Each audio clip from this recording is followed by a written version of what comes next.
who knows? It's like Shakespeare said, there's more in heaven and earth than are dreamed of in our philosophy. So be there, think positive thoughts, and I'm pretty sure that the spirit can read those thoughts. Okay? All righty. Thank you so much. Have a good night. I will light a white candle tonight to send positive energy your way, and for the spirit. I appreciate that. Thanks for calling. Bye now. Yeah, this is, it's Omar Khayyam wrote about this stuff ages and ages ago, but it's just a shame that we don't really know what happens. I need some water here. Very unprofessional, right? I tell you, I like water. I was almost drowned one time. I got thrown out of the Y because a kid tried to kill me. Cheerful memories, right? He started stepping on my shoulders while I was in the swimming pool. And he was going to drown. He wanted to kill me. It was the most bizarre thing. So I reached over, I turned my head as far as I could, and I bit him in the near the ankle. And that got him off me. And I got thrown out of the Y I was actually excommunicated from the Y for biting the kid. I didn't care because, I wasn't dead. So every minute above water was good for me. Oh, boy, where does that come from, right? These memories that we have that are stored away in our mind, who knows what they mean? I guess that's what Freudians are for. Linda in Bowling Green, Kentucky is next. Hi, Linda. You're on with Reverend Elliot. Hi. Hi, how are you tonight? I'm doing okay. Thank you for asking. How are you doing? I'm doing good. I'm just a little... I've always wanted to get to Kentucky, and I've never managed to do it. I was born here. Then I moved out west for many, many, many years, and my health kind of went downhill. And oh no, it's better now. Back out here. Well, it is a little bit better, but I'm on oxygen 24/7, and yeah. Well, what can we look at? So, and if I start crying, please just bear with me. No, of course. This is, you don't have to hide anything. My son, Spencer, he passed away. Oh. It'll be 13 months on the 25th of this month that he's been gone. So that's really relatively recent, Yeah. He passed away in Utah. And his death was under investigation. And I still don't have the answers that I'm looking for as to what happened to him that night. He passed away apparently about 1:30, 2:30 in the morning. And he took off on foot about 10:30 at night, and it was like 8 degrees in Utah, and he died of hypothermia. And they don't have, and they don't have any idea what happened. Huh? Well, the autopsy report said that he died of hypothermia. He wasn't dressed properly.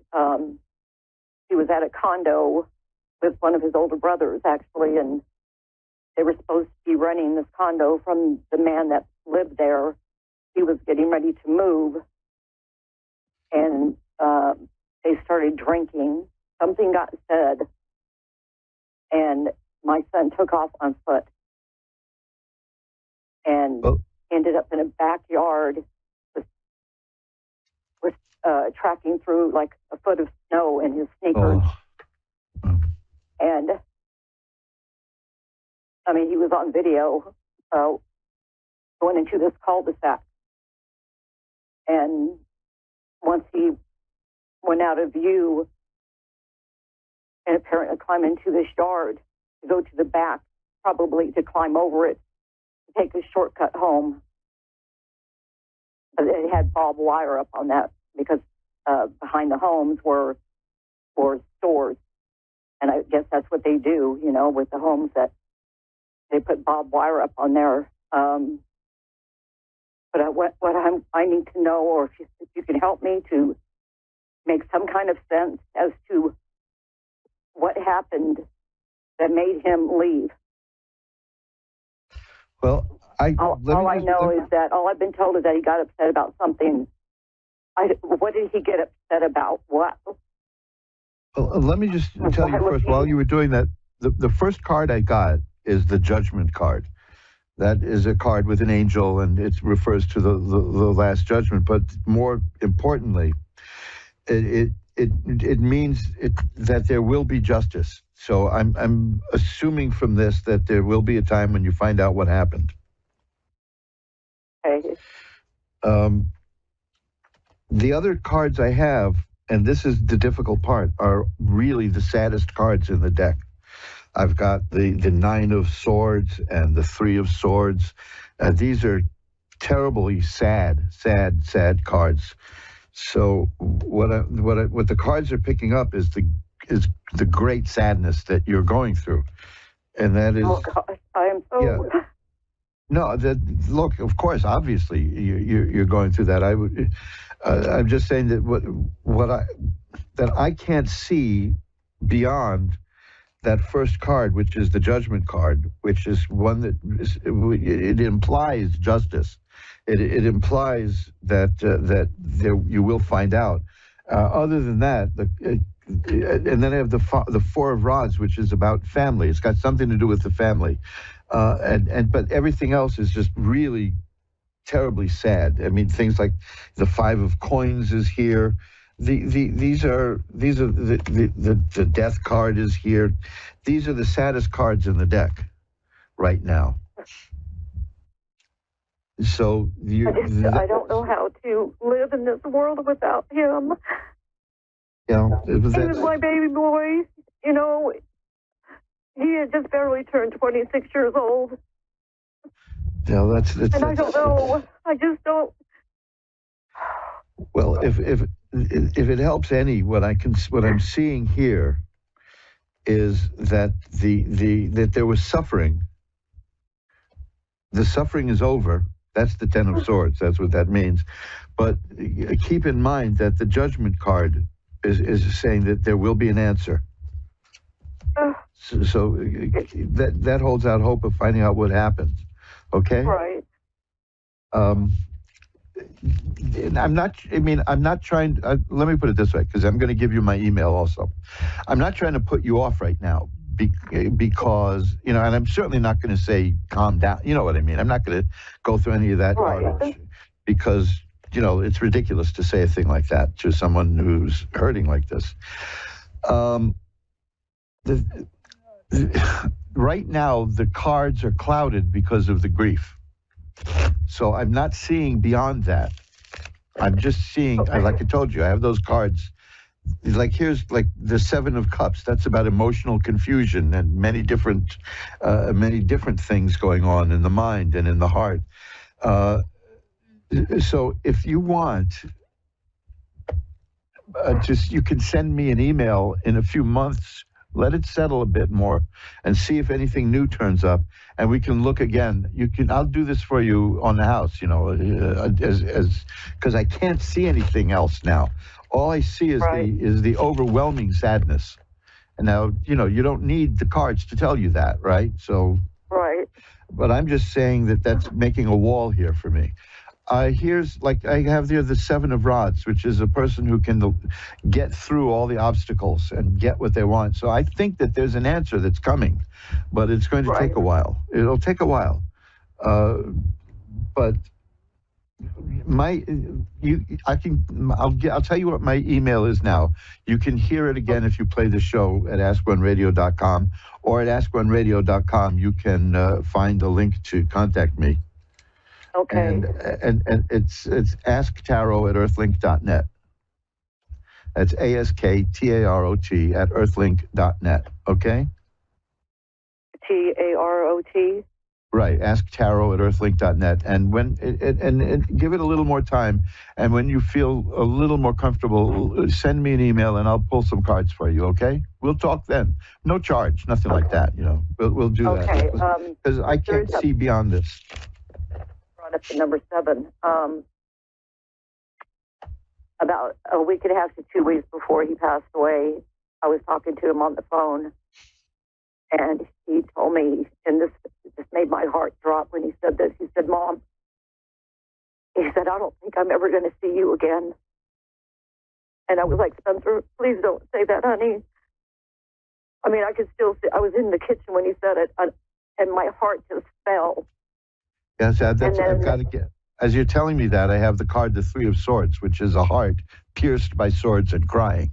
See, this is I can't get through that grief right now.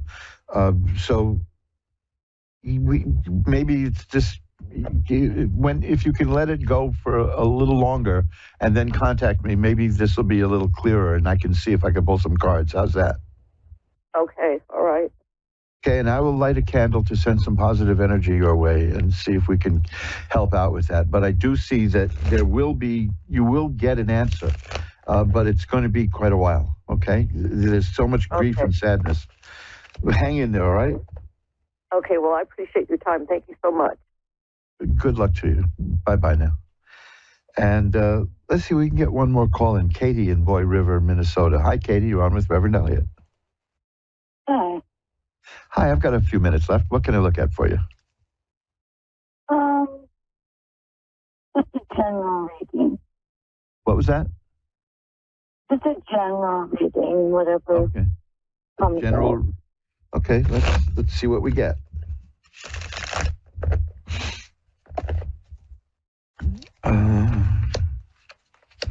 Have you had financial problems lately?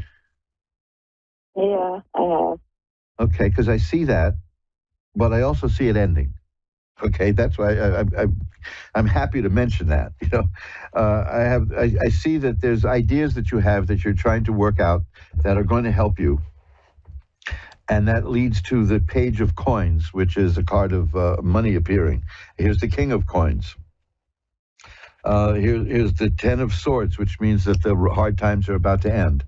So I'm seeing that the money troubles that you had are not going to last. You'll be solving that, okay? Perfect. There's the Three of Coins here says that there's something you're going to do, that it's a job you're going to have, a project you're going to work on that's going to bring you some money and lead to more work. That's a concrete thing. That's pretty good. So all these other cards are about money. So the first card I got was the Five of Swords, which is money trouble. After that, the cards are good in terms of money. So I don't see a problem there. I've got to run. I'm just about out of time. Okay. I'm glad we could squeeze you in. Yeah, thank you. My pleasure. Bye-bye now. And that's it. We've come to the end of another edition of Reverend Elliott's Magical Window. And like I said, if you need to learn more about what I do, you can find me at magic-works.com, magic-works.com. And there's 100 and something pages of stuff there that you can look at. And, hey, there's mojoacademy.org also, which has all kinds of books and video and audio that can enhance your life. So check all that out. And, maybe we'll get together again next week. And if there is, there's something I don't talk about much, which is at magic-works.com, magick-works.com, there's a prayer line that you can click on, and you can just write in what you want some prayers for, and I can have the prayer squad get right on it if you'd like, because that's a holdover from my very first website, which got so many things, interesting things there. It led to another screen, and it was always filled with requests, and you can do that there. It's a prayer request thing. I don't remember exactly what it's called, but you'll know it when you see it. If you'll go to magic-works.com, magic-works.com, at the top there, you will see a menu filled with stuff, filled with lovely stuff too, all designed to breed positive energy and make sure that we're spreading positivity. There's so much negativity, especially in around an election time, folks. You know that. There are people who love to spread negativity to scare you into voting. It doesn't seem to be working this time around. It seems now that people are onto that because the scare tactics aren't working, according to the latest poll numbers. But I have no intention of going on a political rant here because I'm interested in larger things. But the main reason I will bring up politics is that it's something that people use to scare people and frighten people, and we've got to work to stop that. So until next week, I will see you at magic-works.com, magick-works.com. And remember, who you are is the universe's gift to you. Who you become is your gift back to the universe. Bye-bye now.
A1R Psychic Radio, Earth's #1 psychic radio network, and watching Moonstruck TV, enlightening television. Welcome. Time for Eleanor Gray's Psychic Destiny with Eleanor Gray. Eleanor Gray. Live from GraceDestiny.com. Connect direct. In North America, dial 888-454-2751. In London, 20-3519-2158. In Sydney, dial 02-8488-3147. Or online, contact us through our Facebook page, facebook.com/psychic radio. Or one of our websites, askoneradio.com or moonstruck.tv. This is Eleanor Gray's Psychic Destiny on A1R, the Ask One Radio Network.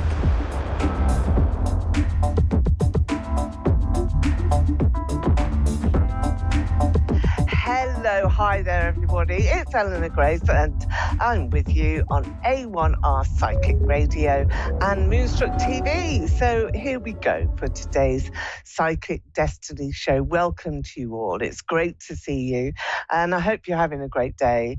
But we are going to be looking at some of your future prospects, where we will be doing live readings here. I'm Eleanor Grace. I'm from London in the United Kingdom, and I'm reaching to all of you across the world. And that is such a wonderful thing that we can do with technology nowadays. And it doesn't really affect any of those psychic airwaves. That's what we're all about, being able to show you how psychic energy works, how to connect with you, and also how to really give you some encouragement, some psychic edge, some guidance as well from spirit guides, from your clairvoyant and psychic energy that is going to be in your aura. That's what we read, and that's what we like to show you as well.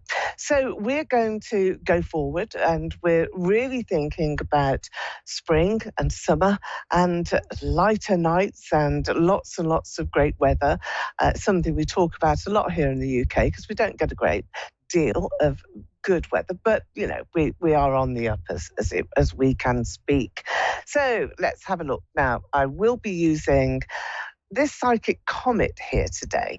Now, this is a lovely tool. I use it a lot in my readings. It's rose quartz. And what I do with this is just allow the psychic comet here to swing. It's a bit like a pendulum, like pendulum swinging. And this is where I can drop the comet, drop the pendulum right down onto one of the cards that I will be displaying to you. So the rose quartz, it's all about love and prosperity and being able as well to really take yourself forward. Now, we've got Heather here on the line from Texas. Hello there, Heather. Welcome to the show. Can you hear me okay? Yes, ma'am. Hello there to you. Heather, that's a very, very pretty name. It reminds me a lot of Scotland, where all the heather grows, but I should imagine there's lots of places in the US where heather is growing abundantly. So I want to connect to you right now. I've got a man standing right by you here. He seems to be part of your entourage. So he's somebody that you're close to, is not in spirit, is here, is in the earth plane, as we say, or in real life, and right by your side. Now, this is a man who is very, very willing to take you in life wherever you want to go. Now, do you have that feeling about you, Heather, that you want to explore the world, you want to have a big life, not a small little life? No, that's not for you, Heather. It's a big, expansive experience of what can I do? What can I achieve? Where can I go? How can I be the most positive person I can be? I can hear a little titter there. So is that correct? Is it, Heather? Is that how you feel? Yes, I would love to live overseas. I would love to live in Scotland. I would love to be over there. Well, there you are. You see, Scotland, I went to straight away, didn't I? So, all the Heathers in Scotland, and that's where I placed you. Maybe that is going to come true for you. And let's just ask the cards on that. So do you know the man who is by your side, this man who loves you so much, is going to grab hold of your hand and take you forward? Or is he yet to come into your life? Because if he is to come into your life, then it's about to happen. It's really quite magical. So where are you there? Are you in a committed relationship right now? No, ma'am, that would be amazing. Well, this is the next thing to happen to you then, plus this expansive life and Scotland and all of those lovely images that I have in my psychic energy here that I just want to pick you up, Heather, and place you in a different space altogether. And that's where you're going to be. Here we have for you, this is the Fool card here in the tarot. Now, the Fool card is just one of those cards that is a promise. It's not about you being foolish. It's about you having the promise, the wish, the free will to do whatever it is that you want to do in your life. It's following, really, what I've already said. But this is a time where you are about to receive an abundance of change, I think, in your life, and really want to fulfill those dreams, really grab hold of those ambitions and make sure that it's you that is following exactly your own path, your own dream. Now, the Fool card is about all of that. It's not just a wish, but it's saying to you, you can jump off that precipice, you can take that leap of faith, you can be in charge, and you can sort of close your eyes, hold your nose, dive in and say, I've got nothing to lose. Now, if you were to say that to yourself, I've got absolutely nothing to lose here, then that would be your best full start. That would be your new start. You could draw a line under everything that's been and gone in the past. You're not going to disregard people. There are people that are very important to you. I can see that. There's family behind you. So there's people wishing you well. But you have such a strong independent streak here that, you know, this is not going to hold you back. In fact, it will be the opposite. You will go forward and your family will follow. So where you lead, they will follow. So you're a bit of a trailblazer. Do you like sport? Do you like fitness and feeling in control of your body and control of yourself and really wanting to show everybody else that, you know, people can follow you? Is that something that naturally comes to you, Heather? Not sports, but people do naturally follow me, yes. And my family definitely, no matter where I move, they move. So it's not so much the sporty side of it, but it's that strength, isn't it? That's what I'm connecting to, that inner strength that tells me that, okay, if you were in a race, then you would want to win it. You would be there right at the forefront and expecting to be gaining that medal, gaining that trophy. And that's exactly what you will do. Now, the Hierophant here is your next card. Let me just take that back a bit so you can see it. The Hierophant is about contracts. It's about social utility. It's about getting out there into life, into the world. But you've got negotiations on the horizon. You have to set yourself into a mindset here where you can do anything that you want to. You can negotiate to whatever extent that you want to in terms of a new contract. So you're likely to be having an appraisal. This can be your own. Nobody else needs to judge you at all. You don't need that in any way. But you are likely to be considering a new option. And the new option that you're going to consider really does make you think, oh, do you know what? I've got a lot more power here to my elbow than I actually thought. So this is a great start for you. August, your life is changing massively this coming August. It's a few months away, but there's a lot to do. There's a lot of negotiations for you to do. So contract, new job, contract. I mean, really, it's changing everything. And you've got this offer here. I start a new job tomorrow. Tomorrow! Yay! I literally am starting a new job tomorrow. Well, you've also got the ace here that goes along with it. How fantastic is that? So the Ace of Cups is saying to you, this is a great job. You're gonna walk it. It's a brilliant, brilliant time, and you'll enjoy it more so than anything. It seems to be made in heaven, just something that is there for you that you can say, yeah, I did it.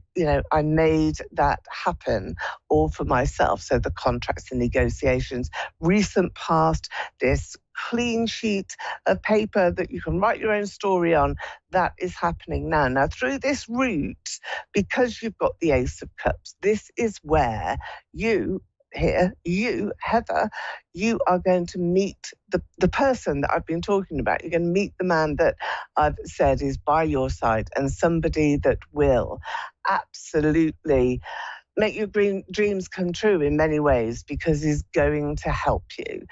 He's going to love you. He's going to be there supporting you. But you can expect a lot of expansion within the next couple of years. And it starts now. First stage of that is the job. But the next stage is about meetings, greetings, feeling comfortable within yourself, and also feeling quite important. I think you will recognize and realize once you start the job that you know a lot more than anybody else, that you have an opportunity that is different to everybody else. And that opportunity is to expand your circle, expand your social I think the social circle, but also bigger than that. It's a professional group that I think you will want to hold by your side and sort of really keep close to you. They're applauding you. I can hear spirits applauding you as well.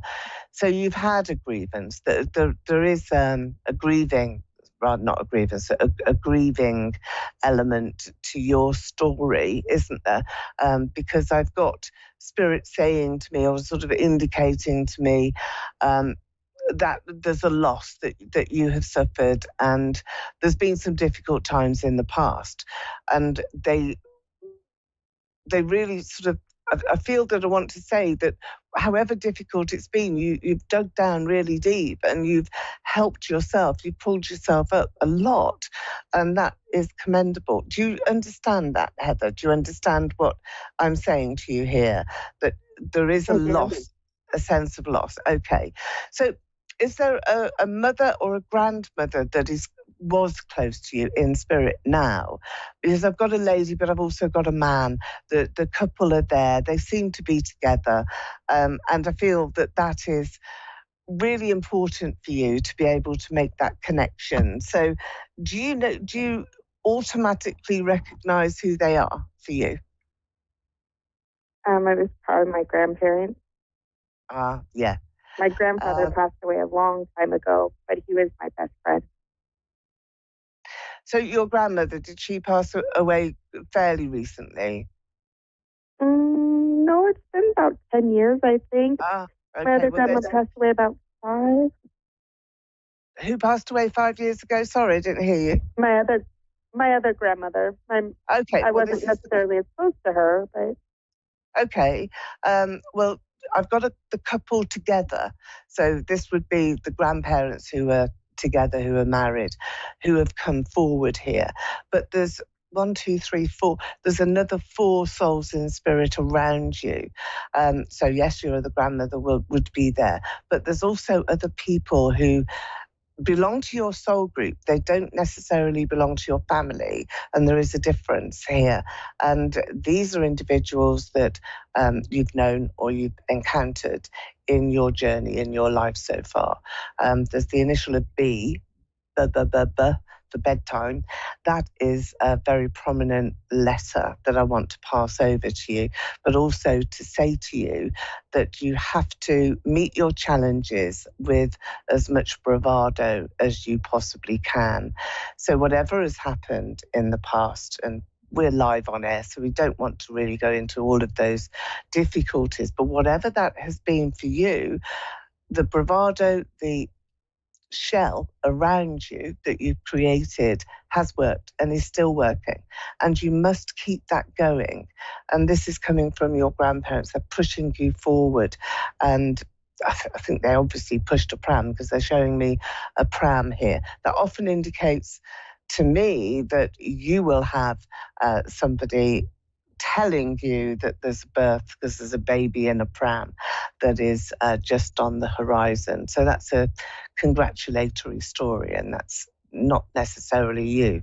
But I do promise that falling in love is very, very much on the cards for you. Remember, you have this new love that's coming in. There's a point in destiny here, the Ace of Cups. When you get the Ace of Cups here, Heather, it won't pass you by. So, going to love and leave you. And I really hope that you do get to Scotland and enjoy some of the wonderful fields full of heather over in Scotland. So thank you for calling. And I'm going to my next caller on the line now. Hello, who am I speaking to now? Is it Anne? Hello, Anne. Yes. Hi, how are you? Anne. Good, I'm good. You're through to Eleanor, and I'm just going to have a look at your cards and really link into you. So you're from Illinois then, Anne. So yes. Happy days, that's what I'm getting straight away. They're all around you. So you've had some recent times, I think, that have been, I think, oh, what a relief, what a sense of relief I'm getting. Good news about your health, I think, Anne, is on its way to you. Have you had a health issue? I mean, often we don't talk too much about health on air, but I have got this as well, and I've got bottles of medicine and pills and things, and good news associated to your health and well-being. Does that make sense to you, Anne? Yes. Okay, so tests that you would have had recently, they're all good, I think. And there will be some adjustments. This is what I'm getting, that you have to be aware that there's some tweaks, there's some little sort of changing of knobs and tuning in, and let me just look at this, and let me look at you, Anne, and let me look at your aura, and let me see what I can see. But there's some adjustments that very, very fine tuning. And I just feel that it's all very much better. Happy days, happy days. That's what I want to give to you, what I am giving to you. And this is going to come from a sense of well-being, and jumping up and down and just thinking, yeah, great, I feel better. I feel so much better. And that's how you're going to be. Do you have a daughter, Anne? I've got a daughter around you. Yeah. One or two, was the one in spirit? Did you lose a little baby at all? Because I've got a little soul here in the spirit. It was a girl, wouldn't have been fully born though. So maybe a miscarriage or an early sort of loss. Not that you know of, no? No, I just had one and she was born normal. Oh, yes. Oh, yes. Your daughter is here. She's lovely. She's beautiful. But I do have another soul in spirit around you. Long time ago, so perhaps it was just that was a soul waiting to incarnate, couldn't do it, not in this lifetime. It happens. It does happen.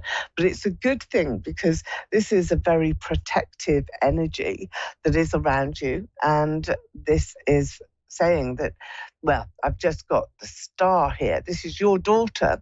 So she is achieving something quite marvelous.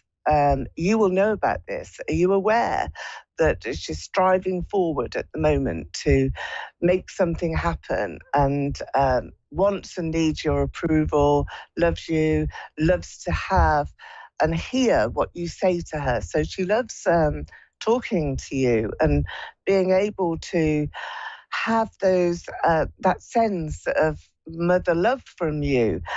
Is that something that you know about? Do you provide that to her? I'm sure you do. But are you aware that this is something that's very important? No, I did not. I'm not aware. Okay. You're not aware. Do you talk to her a lot, do you, Anne? Yes. Oh, okay. All right. Well, maybe it's just what I'm connecting to. I mean, there's no real need for it. I'm just happy it's such an abundant relationship. And this has come through to me. It's what I've been given. So great news for you and around your daughter. So I do feel that obstacles that perhaps were blocking your energy going back to November have now been removed. And this will be that health and that sense of well-being. Maybe your daughter has been very instrumental in that journey and in your sense of who you are and really what you feel about yourself. Confidence is improving a great deal. You've got the Lover's card that has come through. That's real. Oh, sorry, there we are. Let me pull it back for you. That's really special. The Lover's card is something that I often associate and will do for you too, to new chances, new opportunities. So let's have a look now at this rose quartz crystal. It's like a pendant and like a pendulum. And this is saying to me that really what you have to do, Anne, is take a little piece of yourself and put it into a little box and just imagine that this is giving you a great sense of trust. So love returning into your life and you feeling happy and a sense of new beginnings and a sort of new birth is around you. So partly this is your health, partly this is you feeling so very, very much better than you were perhaps in November. But also this is about you having new realizations. It's about the truth coming to you and for you finding yourself really, getting this sort of sense of you finding yourself in a different space altogether, and that you must take hold of this now and use it to your advantage, because you're being given here this clear space that's right ahead. So you can do anything that you want. You can change it in any way that you wish. You're moving at a fast pace as well. So you will be going for it in life. You'll be challenging people. You'll be wanting to establish your authority and also your prominence over others. So it's sort of watch out the world, because Anne's coming. And I feel that that's going to be predominantly how you want to show yourself to the world. Lots of confidence, following, I suppose, this sort of sense of just not feeling great, wanting to be able to prove that you're back on top again, and you will do. There's a lot of psychic energy around you, so I do feel that your dreams will have been very prominent recently, and spirit have come into your dreams as well. Guidance is there, and you've been able to connect. Now, I do have a lady here who does sit on your bed at night. She comes to visit you. So in your subconscious state, that she's going to be there. It doesn't seem to be a mother, I don't feel, or a grandmother, but perhaps more a person that you have been very close to, a friend or even a sister, auntie, but it's a person that I feel just comes to stroke your hair, make you feel great. Is like a very strong nursing quality. It could be an angel, that you've got your own special angel that visits you to help you see clarity and help you work your way forward in your life, because you need that. But spirit around your room, don't be worried or concerned. It's a comforting and knowledgeable, very wise soul that is around you, that's guiding you, bit of a goddess. And I think that you may be as well wanting to be in that sort of energy where you're feeling your own self-empowerment. Is that something that you've been aspiring to, Anne? Yes. Good. Because you've got some presents that are coming here from spirit.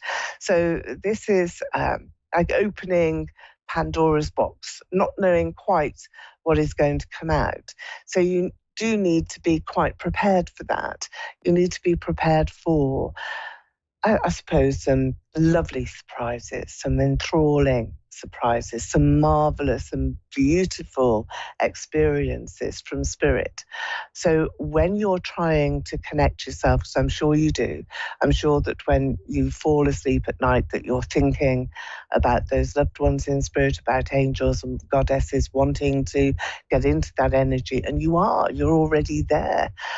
So try and document some of your very sort of light-hearted dreams and just make a few notes, look back on those, because they are important and they're guiding you.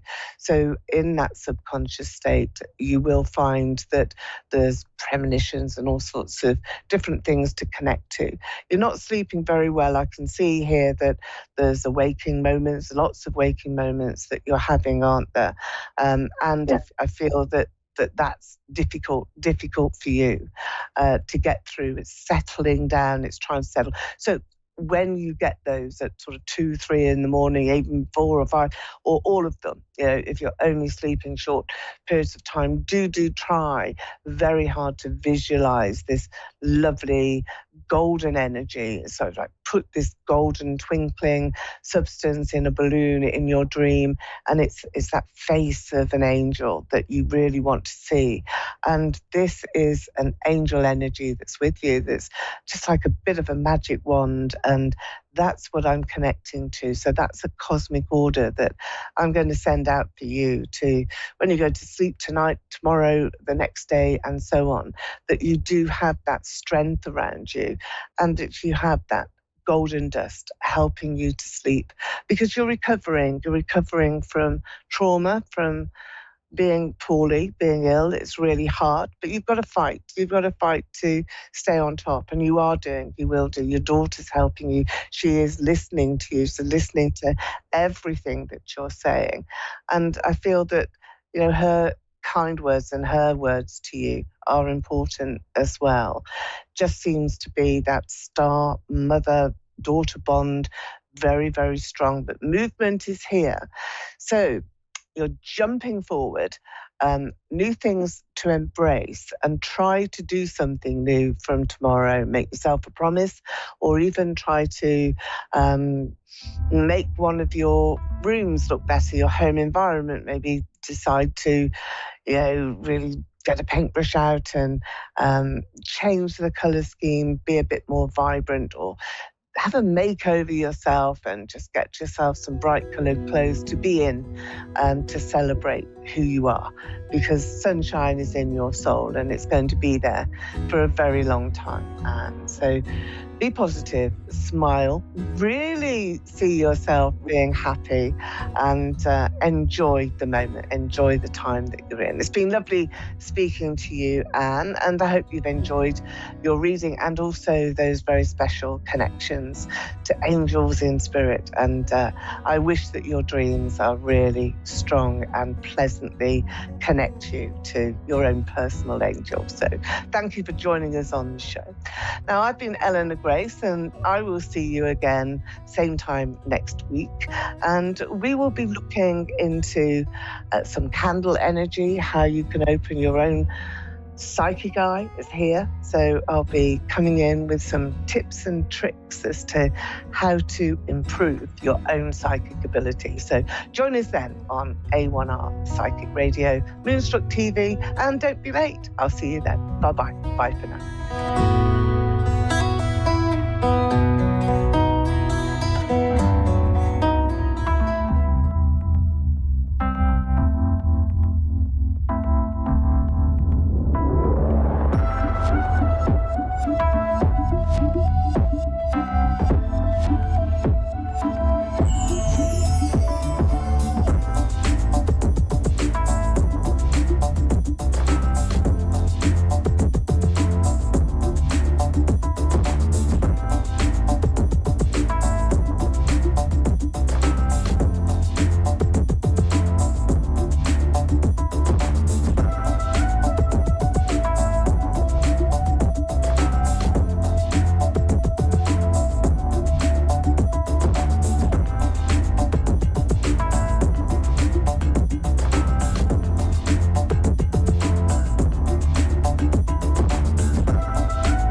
Psychic Radio, Earth's #1 psychic radio network, and watching Moonstruck TV, Enlightening Television. Welcome. Time for Divine Heart Channeling with Ivana Botif. Search Divine Heart Channeling on Facebook and all other social media. Connect direct. In North America, dial 888-454-2751. In London, 20-3519-2158. In Sydney, dial 02-8488-3147. Or online, contact us through our Facebook page, facebook.com/psychic radio. Or one of our websites, askoneradio.com or moonstruck.tv. This is Divine Heart Channel on A1R, the Ask One Radio Network.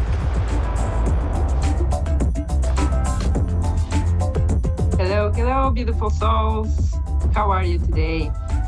I just want to say again, thank you for having me. And before we start, I would like to share the guided message from our guardians of the Akash records. And what resonates with you, take it, and what's not, leave it for someone else. So the guardians want you to know that with this coming eclipse date, the important thing is to take care of yourself, to give yourself more love, to give yourself more self-care, and everything that you do to do from your heart. Because when you are going from your heart, you are being pure, divine love and light. So that's the message for the start. And I will answer some of your questions. First, I would like to start with Priya, with what we said with the message of the guardians. You asked about the right person coming your way and online dating and everything about that. The guardians want to tell you that the most important thing for you is to start asking yourself, what is it that you want from your partner? What are some things that you would love to have? What is something that make your heart burst of joy? Start paying attention to the things that make you happy, the things that make you fulfilled. Because only then, when you are okay with yourself, when you know what you're worth, when you know what you want, you will pull that kind of person to your space. It doesn't matter, is it an older or younger person? It's all about the energy. It's all about how you feel about yourself first, if that makes any sense. So how they want to summarize it is put attention to yourself. Put attention to your desires, and then you will be able to find the person, or better to say, the person you're looking for is going to find you. I hope this resonates with you. Leave me a message, comment on post or here. I would love to hear what you have to say about it. Next thing I would like to tell you guys is when you're asking about the health, it's a little bit bigger subject, and it's we don't have so much time in our 15 minutes show to answer to your all health problems and to give you advices and guidance. So if you would like to have that kind of session, you can always contact me. We will make something out of it. The next person that I would like to answer the question is Echo. You wanted to know what does the spirit are telling you, what they want you to know. Are they communicate with you? And the short answer is yes, they are communicate with you and they are around you and they are trying to put your, how they is showing me is they're tapping you on the shoulder, hey, we are here, pay attention to us, if that make any sense. Because they want you to be present. They want you to be in moment, to pay attention to the things around you in your life. They are showing me you are going, for example, looking at your phone and the life is passing next to you. Stop for the moment, put that phone down and just look around yourself and you will see signs everywhere from your spirits. One thing, they're giving me the feeling or they want to show you the happiness you are looking for is here. The happiness is within you. You just need to stop for a minute and stop and listen to your heart and listen to your gut feeling. It's here. That's like they're showing me like it's here and right now. Just be present. I hope that this resonates with you. And also you can leave me the comment down below to see what do you have to say about the answer from your spirits and what our guardians are like sending me and showing me right now. Is the answer to another question that I get is from Audrey. You asked me about your partner that passed away. Is it around you? Is it near you? And all of it. So first thing, the guardians of the Akash are showing me that your partner that passed, it's with you. It's with you all the time. And they would like you to suggest to you, how can you be sure? How can you feel them? How can you feel their presence? Is when you feel like you are alone, with like you need a conversation with them, talk with them. Just like just like you would talk with them if they are in person with you, sitting at the table with you, if that make any sense to you. How they're showing me the guardians is you having like a full conversation, saying whatever is on your heart, whatever is on your mind. Be open, be vulnerable, be gentle with yourself, firstly. And also, the guardians are showing me if you don't believe that too much, that they are there, ask for the signs, ask for some clarifications, and be specific. Ask for example, I don't know, pink elephant. It doesn't matter where it's going to show, but it's going to show and they're going to give you that confirmation. They're going to show you that they are there with you to be your wind in your back, to give you those wings that you are feeling like you are missing. And about unborn child, nothing is coming through right now, but it doesn't mean it's not there.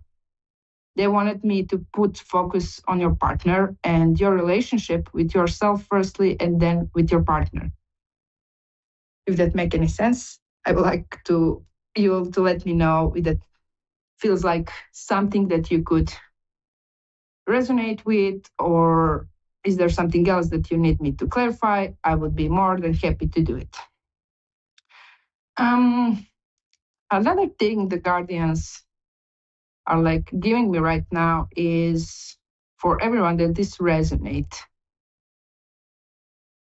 Again, it is with that being in moment, with being present, with paying attention to our bodies.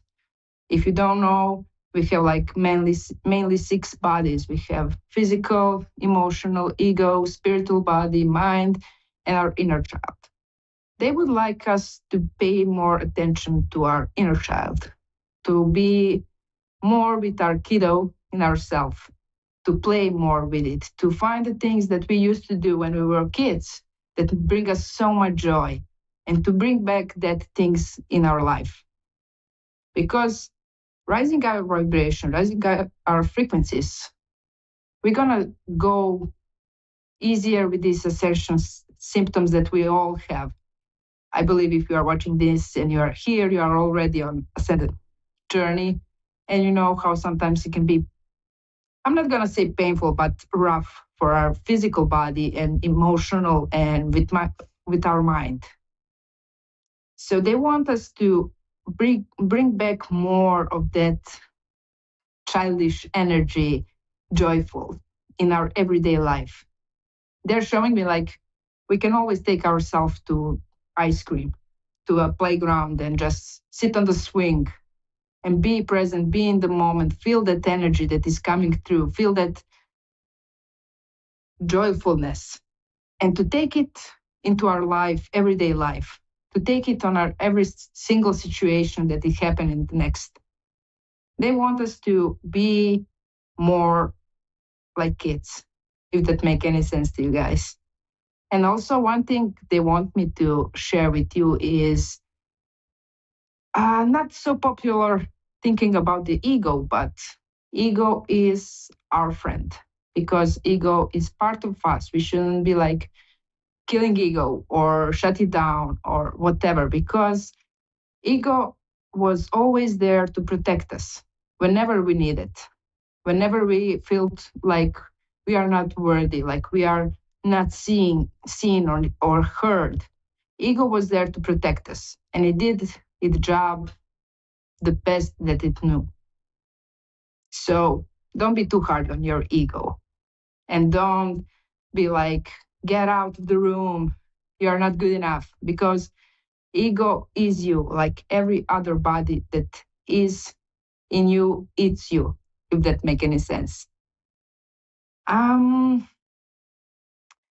Some things that coming through also is how can you do simple exercise with your bodies, like daily check-ins.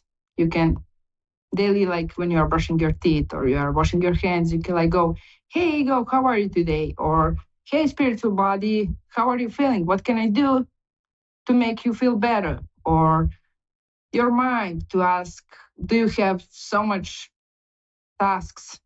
Do you want to put something aside and like do it later or some other day, if that make any sense to you?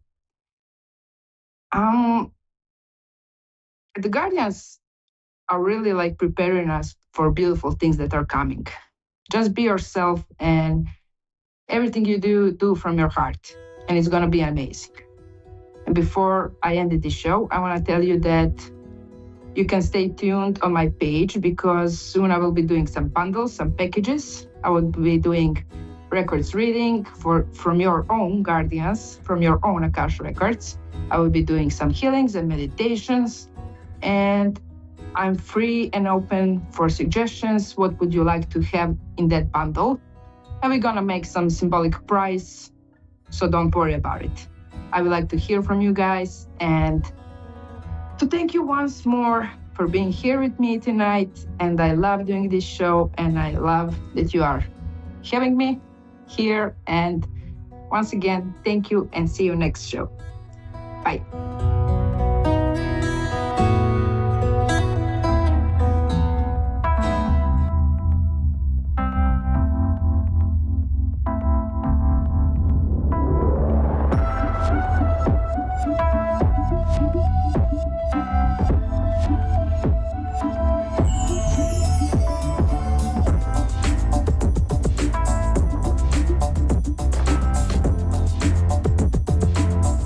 Listening to A1R Psychic Radio, Earth's #1 psychic radio network, and watching Moonstruck TV and Lightning Television.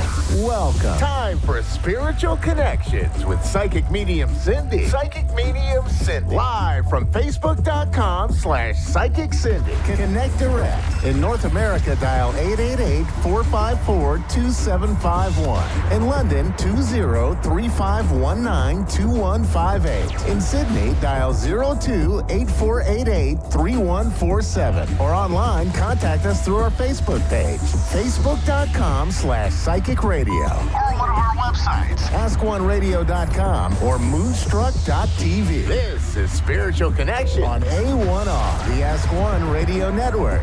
Welcome to the show. Thanks for tuning in tonight. Hope everybody's feeling good and has recovered from that full moon eclipse that we had on Monday.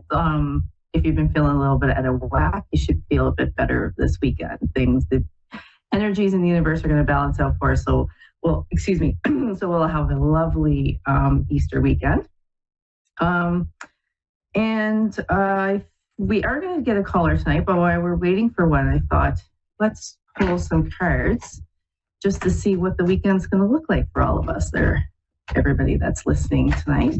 Remember when you, if you don't catch me live, but you catch me on Facebook or Moonstruck TV and you see this message and it resonates with you, it's because you were meant to see it when you were meant to see it. So I thought tonight, since it is Easter weekend, that I would pull some angel cards for everybody.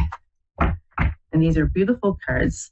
So these messages tonight are going to come from Archangel Gabriel, who is the angel of messages. So let's see what this beautiful angel has for us this evening. Okay, so far, really good. Wonderful.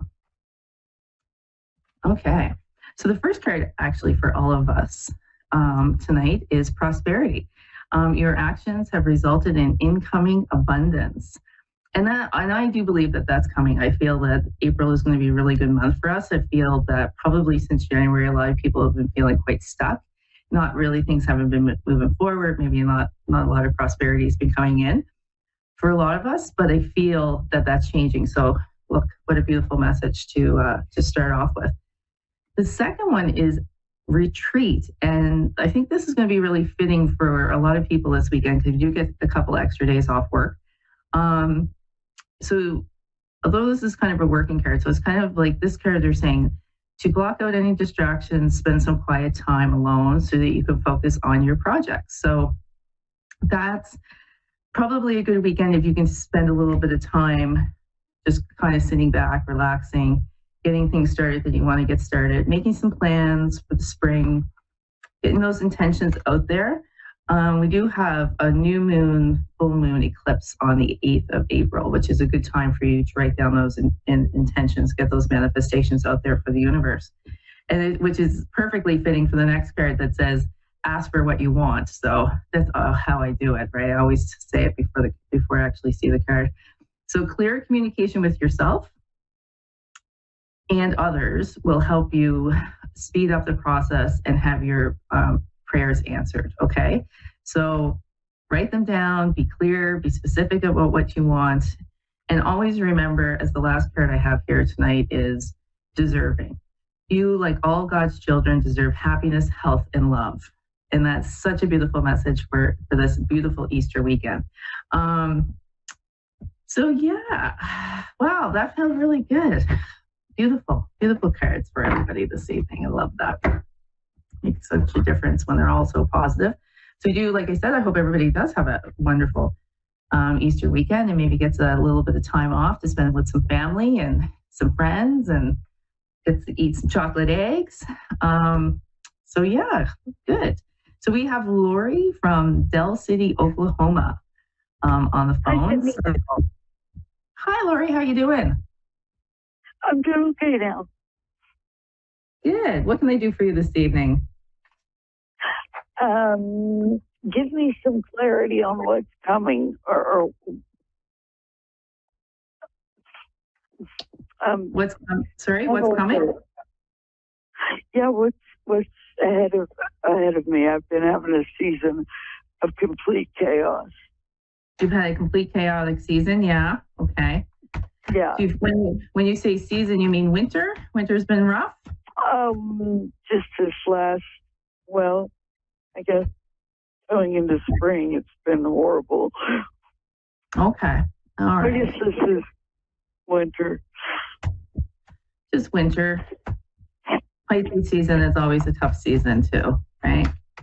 Brings up a lot of pain for a lot of people. Makes it really difficult. But let's just start out simply, Lori, and see what the universe wants to tell you about, okay? Okay, thank you.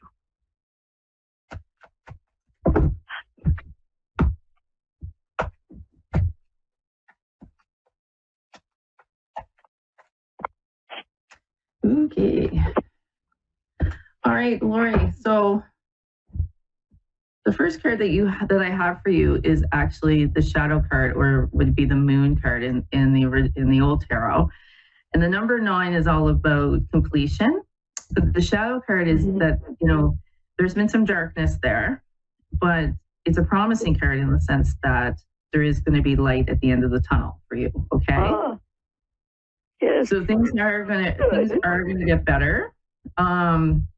Pray from go. They want you to know that because they think they really want to reassure you that things are going to be okay. But have you had any losses lately? Have you lost like relationships or a departed loved one or something?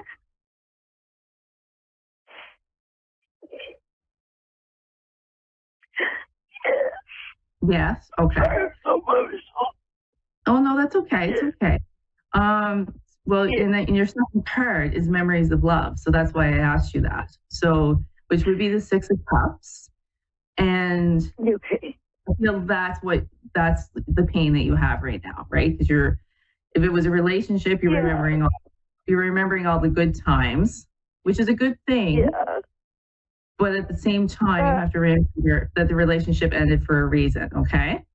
So yes. Your next card Sorry, is... I'm very emotional. It was like a week ago. Yeah, that was my brother. So your next card is temptation, or the devil card. And I know you can't see this card, but it is another number 6, and the 6 is all about harmony and union, and this is the universe just telling you that things are definitely going to get better. Okay. But on the picture on this card, the devil is pushing away this white light, and that white light is our ego thoughts, like our negative thoughts. Like the thoughts that you're having, like, if I had did this, the relationship would have worked, or it's all my fault. I'm not good enough. I'm not, whatever. You know what I mean? I'm not pretty enough. Like whatever those ego thoughts are that are coming through, you need to push those away, Lord, because it's only going to delay your healing, and they're not true. Yeah, I work hard at that. Good for you, because they're not true. You're a beautiful, beautiful person. You're a beautiful soul, just like everybody here is, and you just deserve the absolute best of everything. So you're just going through like a little bit of a tower moment right now. And when, you know what I mean, it feels like your whole world is crumbled apart, but it hasn't, right? Yes. Like that's just how it feels right now, because you're in that beginning of that healing stage, because it's been very, very recent. Yeah. So, and I know how you're feeling, because I can feel your energy and I can see it in the cards. But your next card is the number 4, which is discontent and boredom. The number 4 is all about building a foundation, and that's what you're going to start doing. You're starting to start rebuilding. And I know you can't see this card, but in this card, there's a window in this card, and it's all really bright, and there's a castle in it. And this card sincerely does mean that when God closes the door, he opens the window, right? So it had to close for whatever reason. That's what the universe felt. You needed to move on. This other person needed to move on. But it's good things are coming, because your last card is 21, which is the universe, which would be the world in the old tarot, which is all about success and completion and love and all the beautiful things that are going to happen for you. The world's going to open up. Huh? You have to move on, and you will move on. You're going to do great. Yeah. You are. I always do. I don't know if I'm great, but... Is there anything else you want me to dive into? Because I think we still have a little bit of time. I hope the world does open up, and the light thing. I've had several dreams about light, and I don't want to go near it. It's like I want to stay in the trees. Yeah. All my dreams lately have been about trees and this bright light that's like burning, but it's not a good light. Okay. All right. I have a few more minutes, so let's dig into that. I would look at that, like if I had that dream, right, about trees and bright lights, I would look at that as a clear sign that the universe is taking care of me, but trying to send me a message. And I think probably usually when you see trees, it's all about grounding yourself, right? Yeah. So it's about like getting your feet planted on the ground, releasing the things that you don't need to release, and releasing the things you no longer need, and just staying grounded, because when you stay grounded, you're more in touch with the universe. And I think the bright light that you're seeing is truly just them letting you know that you're spiritually protected. I mean, your last card was the universe card, so that does tell me that you are spiritually, that the universe is taking care of you. Sometimes, okay, so I'm protected. That's good, right? And we only have like another minute, but I would take it as a positive sign that you're being taken care of. Not that they want you to go to the light. It's not your time to leave the earth. It's just they just want you to focus on you. Always remember, even when bad things happen to us, Lori, it's the universe is like, it's not doing it to us, it's doing it doing it, working with us, move us on to better, bigger and better things. Okay? Okay. Thank you. And, you know, I do see prosperity in your future. It is going to work out for you, for sure. Just take your time to heal. What is? Everything's going to work out for you. Just take your time to heal. Okay? And stay grounded. Okay. Thanks for calling in, Lori. Hope that helps you. Okay. Thank you. Bye-bye. Sorry for the motion. Bye-bye. Oh, that's okay. So anyway, I want to thank Lori for coming on. And just want to remind everybody that you can follow me on my Facebook page at Psychic Medium Cindy or Instagram on Psychic Cindy 2022. And you can obviously find me here on A1 Radio Network. And it's so great being here. Everybody have a happy Easter, have a wonderful weekend, and I'll be back next week.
listening to A1R Psychic Radio, Earth's #1 psychic radio network, and watching Moonstruck TV, Enlightening Television. Welcome. Time for Readings by Diane with Diane. Live live at readingsbydiane.com. Connect direct. In North America, dial 888-454-2751. In London, 20-3519-2158. In Sydney, dial 02-8488-3147. Or online, contact us through our Facebook page, facebook.com/psychic radio. Or one of our websites, askoneradio.com or moonstruck.tv. This is Readings by Diane on A1R, the Ask One Radio Network.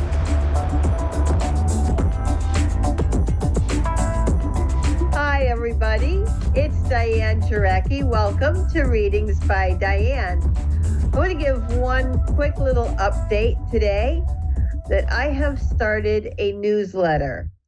So there is a quick subscribe button on the sidebar of my blog website. If you go to readingsbydiane.com, you can find that over there and click on it and subscribe. That will have my local events here in New Hampshire where I will be featured reading, or will be at least reading, and then also any news and updates and some tips and tricks for reading the cards. So feel free to sign up. If you do, you will get entered in my monthly drawing for a free 30-minute reading with me. And so that is my newest update. And there's always my Buy Me a Coffee, also at Readings by Diane, my YouTube channel at Readings by Diane. So those are the other places to find me besides my website itself. But that website is a blog. So every Friday I write a new post. And then on my YouTube channel, I have a cartomancy series I've been doing that features the Tarot de Marseille and playing cards with comparisons. And then I'm doing the Lenormand series. I've just started that on my YouTube channel as well. And hello, Crystal. Welcome to my show. And how are you doing today? I'm good. How are you? I'm doing well, thank you. What can I do for you? What would you like to take? I just wanted to see who's around me. Okay, I am a card reader, so I'm not, I don't see those kind of things. I'm not a psychic and medium. Okay, so then my abilities, would you be able to sense that? Would I be able to do a reading on your psychic abilities? Yes. I can. Actually, that is something I have done before with the cards. Okay. So, give me a moment while I shuffle.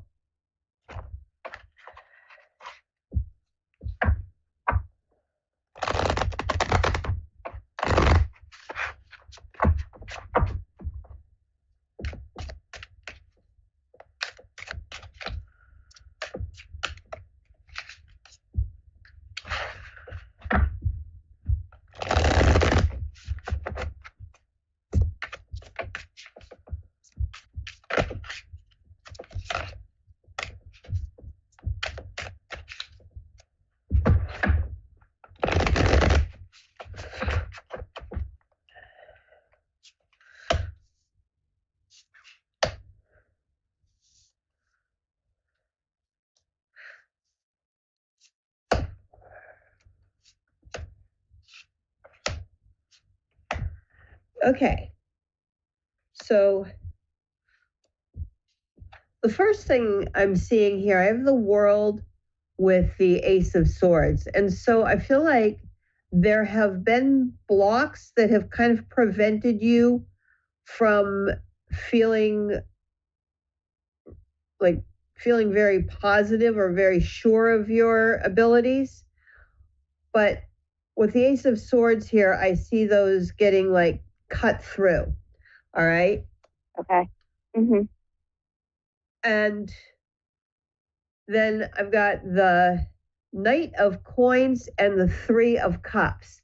So I feel with this, if you keep doing the work, you're going to keep making gradual progress and your skills will keep building. Okay. Okay. Mm-hmm.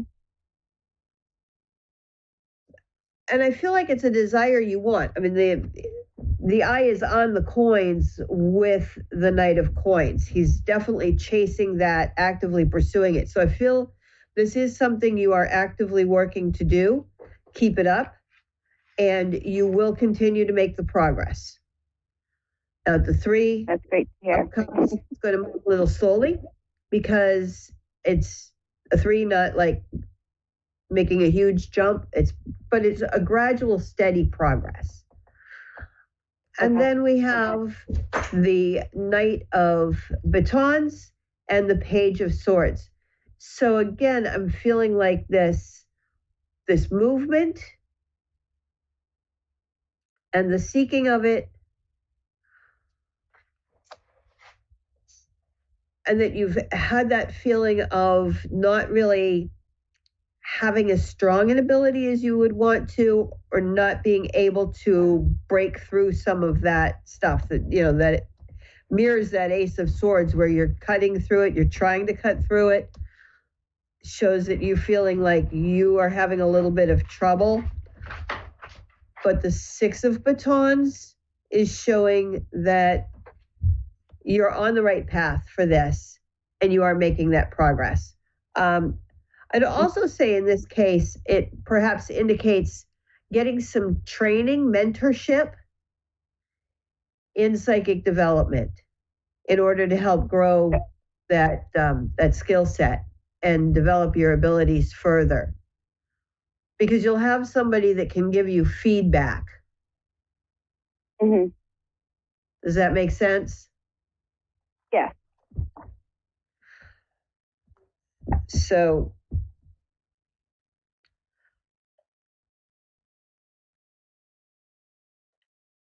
and then what I call the shadow pair, we go to the Nine of Batons and the Two of Batons. And so, again, I'm really seeing that breakthrough is possible. The 2 is always about choices. So I feel like it's about making that choice to really actively pursue it, to go get that training, that mentorship, and work with somebody to really help you develop it. And I feel that's going to take you from that 3 into a 9. You know what I mean? Like it'll jump you up to really opening that up and increasing the intuition and the skills to get that little bit of practical training.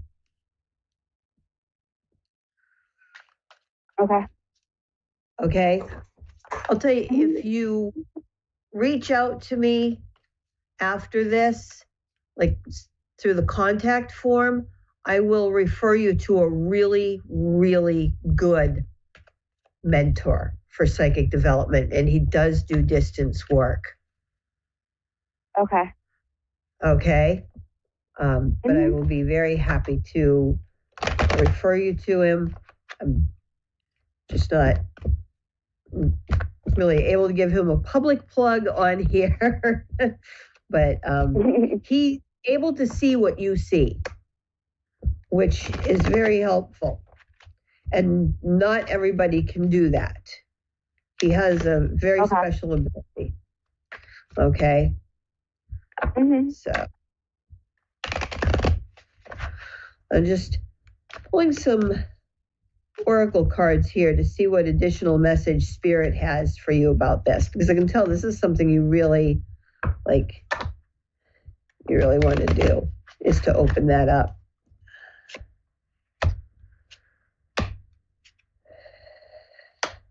Okay.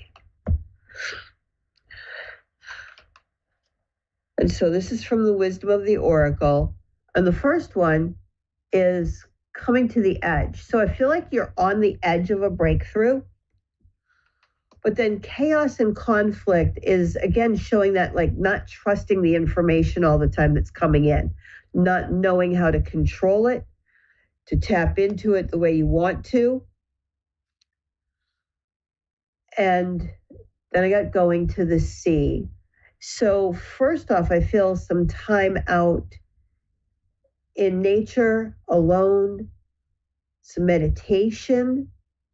Going to the sea is kind of about choosing to journey. And then at the bottom of the time to go. So again, I feel like it's time to take this and go with it.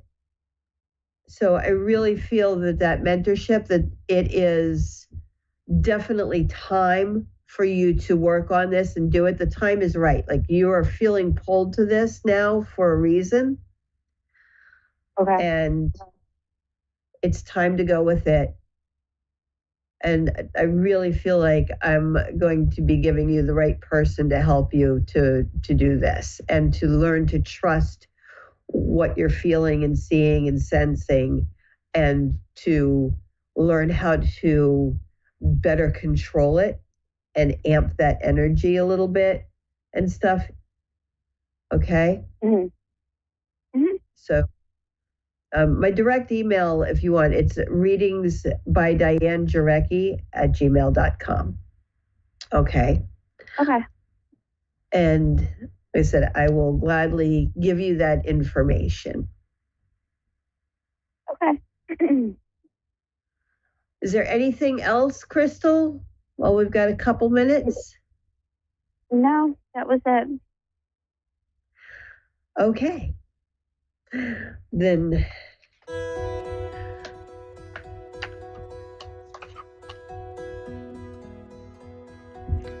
just want to talk a little bit about this deck and why I do this. Like for me, the Oracle cards are a little bit of a deeper spiritual message. And so I like to wrap up readings by pulling a few of these cards just to see what additional energy gets pulled that way. Because these cards usually do like strengthen the meaning of the Lenormand, the playing cards, and the tarot cards. They'll like echo that reading's message, but they'll also give some extra nuances. And if you're a card reader and you're looking for a really good Oracle deck, I highly recommend this. I've trimmed my copy, but this is the Wisdom of the Oracle by Colette Baron-Reid. And it's a very, very intuitive deck between the images and the keywords on it.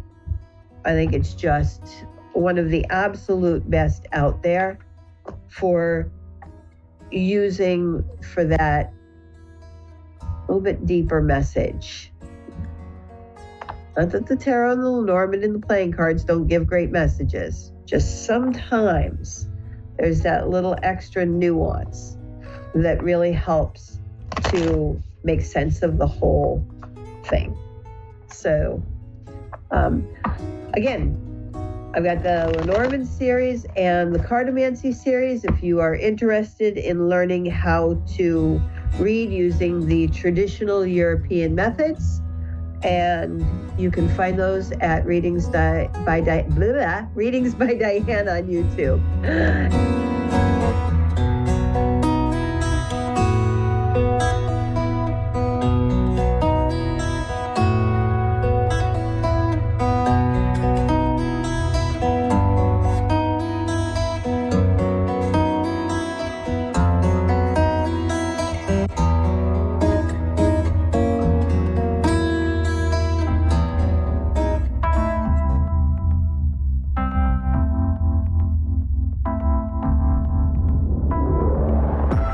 You're listening to A1R Psychic Radio.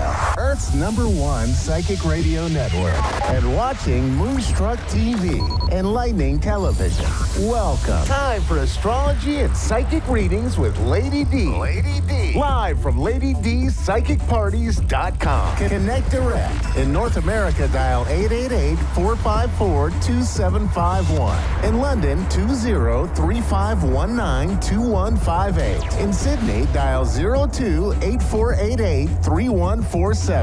Or online, contact us through our Facebook page, facebook.com/psychic radio. Or one of our websites, askoneradio.com or moonstruck.tv. This is astrology and psychic reading on A1R, the Ask One Radio Network.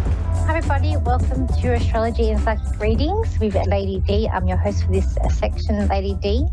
Hope you've all had an amazing week and a fabulous Easter. It's Good Friday for me over in Sydney, so it's a holiday off for us. So we've got a 4-day weekend, which is great. So what's coming up for this week ahead? So what we have coming up, we've got the big thing is Mercury retrograde, which is happening on the 1st of April, and that is going to be in Aries.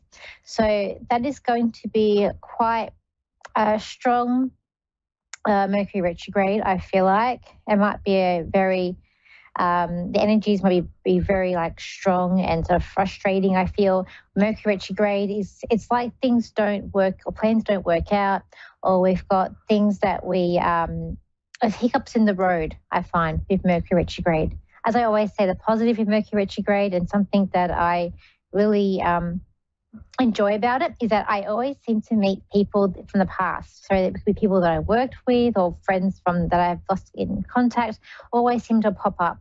And so for me, that's what I tend to enjoy about the Mercury retrograde, to see who will sort of turn up in my path this time. But there's always that frustration aspect of things not going right. I know, like, it's happened twice to me in Mercury retrograde where I've been driving on the highway and a truck has brought a stone into the windscreen of my car and I've had to get that set fixed. So now I'm more cautious when I have a Mercury retrograde's on, but I'm driving behind any trucks. I try to always move in a different lane. So in Aries can be quite a very strong sign. It can be a sign of a bit demanding and frustration and anger and war. So we may see things come up in those aspects around the world, or even in yourself. You might find that people are more demanding, or that you're getting more frustration. I feel like there's a sense of adventure, people wanting adventure. I do feel like there also could be a sense of coming up this week of people wanting things to be more stable and having more stability around them. I feel like it might feel like you're wanting to control things or take leadership, and it could also be about making extra plans. But I feel like it's also going to bring up things of forgetfulness. I feel like there could be I'm hearing like awkward confrontations that could be coming up during this time too. It is for 3 weeks, and during those 3 weeks, you will have an eclipse as well that's going to be in Aries too. So we've got all these things going to come up in this retrograde. It is going to be, I think it'll be quite interesting 3 weeks ahead that we come up. April is going to be a big month in the astrology, where we have Jupiter moving closer to Uranus and having a conjunction there. This week, there was a slight square here with Mars and Chiron that can bring up some sort of frustrations over issues that are causing you some deep distress. We've also got Venus, which is going to be conjuncting Neptune on the 3rd of the 4th. So that's going to be around money and love. So that can create a dissolving effect. I always find that Neptune for me is a dissolve. Other people say it's rose-colored glasses. So it could also create a sense of stability, or a sense of, or you're seeing through people's mishaps, or rose-colored glasses. So you're not seeing people's flaws. In that, or a dreamlike state. You may also be in a dreamlike state that day as well. On the 4th, 5th, we've also got a conjunction here with the Sun and the Node. So that time, it probably will be more about your life lesson and what your destiny is and your path, and thinking and trying to really get some soul searching in that day. That's coming up too. But I feel like because we've got so much Aries energy, it's Aries and Pisces energy that we've got in the planets at the moment. So it's this sort of unstableness. They're both, you got the last star sign and the first star sign, the first being the strongest, the last one being not the strongest. So I feel like this is where we're getting the sense of instability here. I feel like people need grounding. I feel like there's a sense of a force, something being force as well with the planets, the way that they are. But there could be a lot of back and forth. And it might seem like, especially with this Mars that is in Pisces, like sometimes you might feel like you're losing your mind. And I've had a few things like that in the last couple of weeks where I've just been very stressed out and feel like, yeah, am I going crazy? You're not going crazy. It's just the planets. That's what I always say. It's just the planets. So let's get to the caller. So we've got here Chrissy, who's in Texas. So hi, Chrissy. How are you today? I'm good. How can I help you today? Well, I'm thinking about moving to Florida. I live in Texas, but I'm thinking about moving to Florida to be around my daughter and grandchildren. And I was just wondering when a good time would be to do that. Okay, let me see. I feel like summer. I feel like your summer. I know your summers are winter, so I feel like the summer. And you're talking, I feel like your grandson really wants to be with you. So do they have you've got a grandson? I'm hearing about the grandson. I'm seeing the boy. Yeah. Okay, great. Because I'm just seeing, and I feel like he wants you. I'm just seeing like this boy, like this child, like he wants his grandmother. I do feel like you will like it.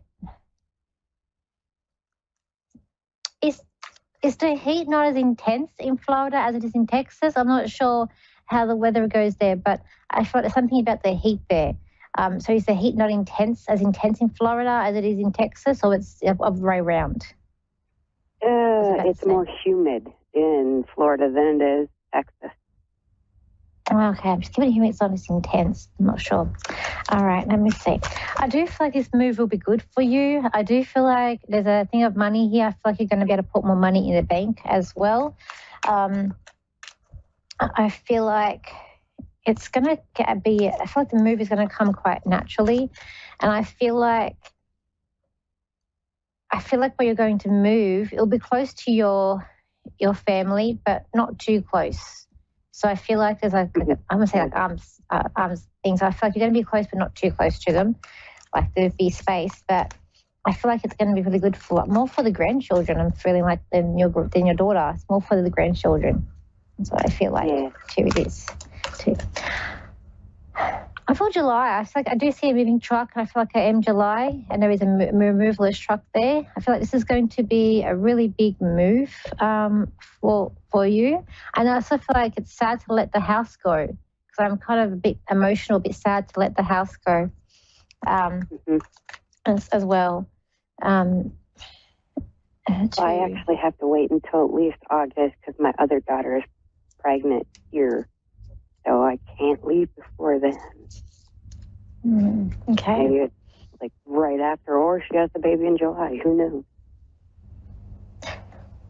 Maybe. I still see a removalist truck. So maybe you're getting things ready? Truck? Yeah, a removaling truck. The truck to put the furniture in. Packing things up. So maybe you're getting things ready in July. Perhaps that's what it is. I feel like there's a contract to be signed here. So I feel like that there is a contract signed. Oh, good.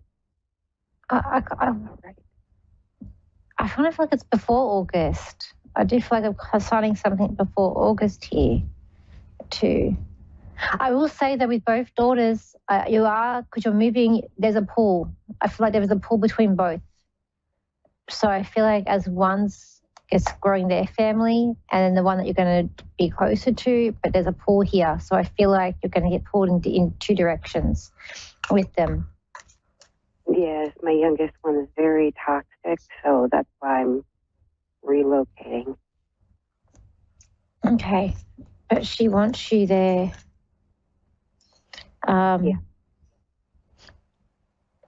Okay, I feel like your obligation isn't going to be because she's the way she is, it's not so much to her, but more the children. So we'll say that you're still having contact with them. It's more for the children than her. And I feel like it even could be like, come and stay with me like on holidays or like long weekends. I just feel like you're going to be in their life, but it's not because of your daughter, it's the children. And it's that will, they're more your priority. Too. I feel like this your daughter Tox is very snappy. So I feel like she's just very snappy. She's bipolar.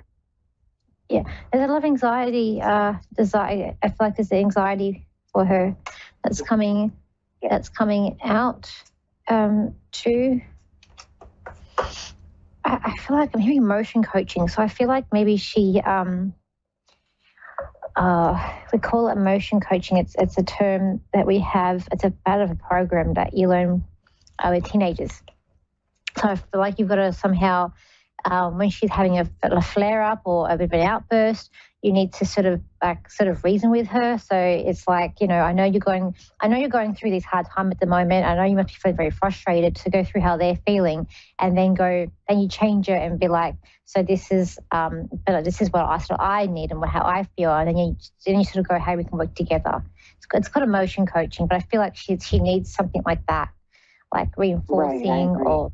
Yeah, because I feel like it's very all one-sided. But if she sees a different perspective, it's like she'll see things a slightly different way. As part of her being a mother, we need help though. I feel like she can't do it on her own. So you might have to step in more at some point with that to help her. Because I just feel like you're a real advocacy for the children in your family. Yes, an advocate for them. I'm accurate. You're going to be very happy when you move. I just feel like this is also a new beginning. It is a better place for you. I will say that because this card came out. So I feel like it's a better place for you. But you also provide a security. I don't know if this is the youngest daughter or not, but it's like they feel the world's turning upside down here because you provide a security for them as well. Too. As well. But I do feel like it's going to be happy. And I feel like it's going to happen for you. I feel like by Christmas time, you're very excited. You're very good. You're in a Christmas spirit. I see you like with the Christmas, like the Santa hat on.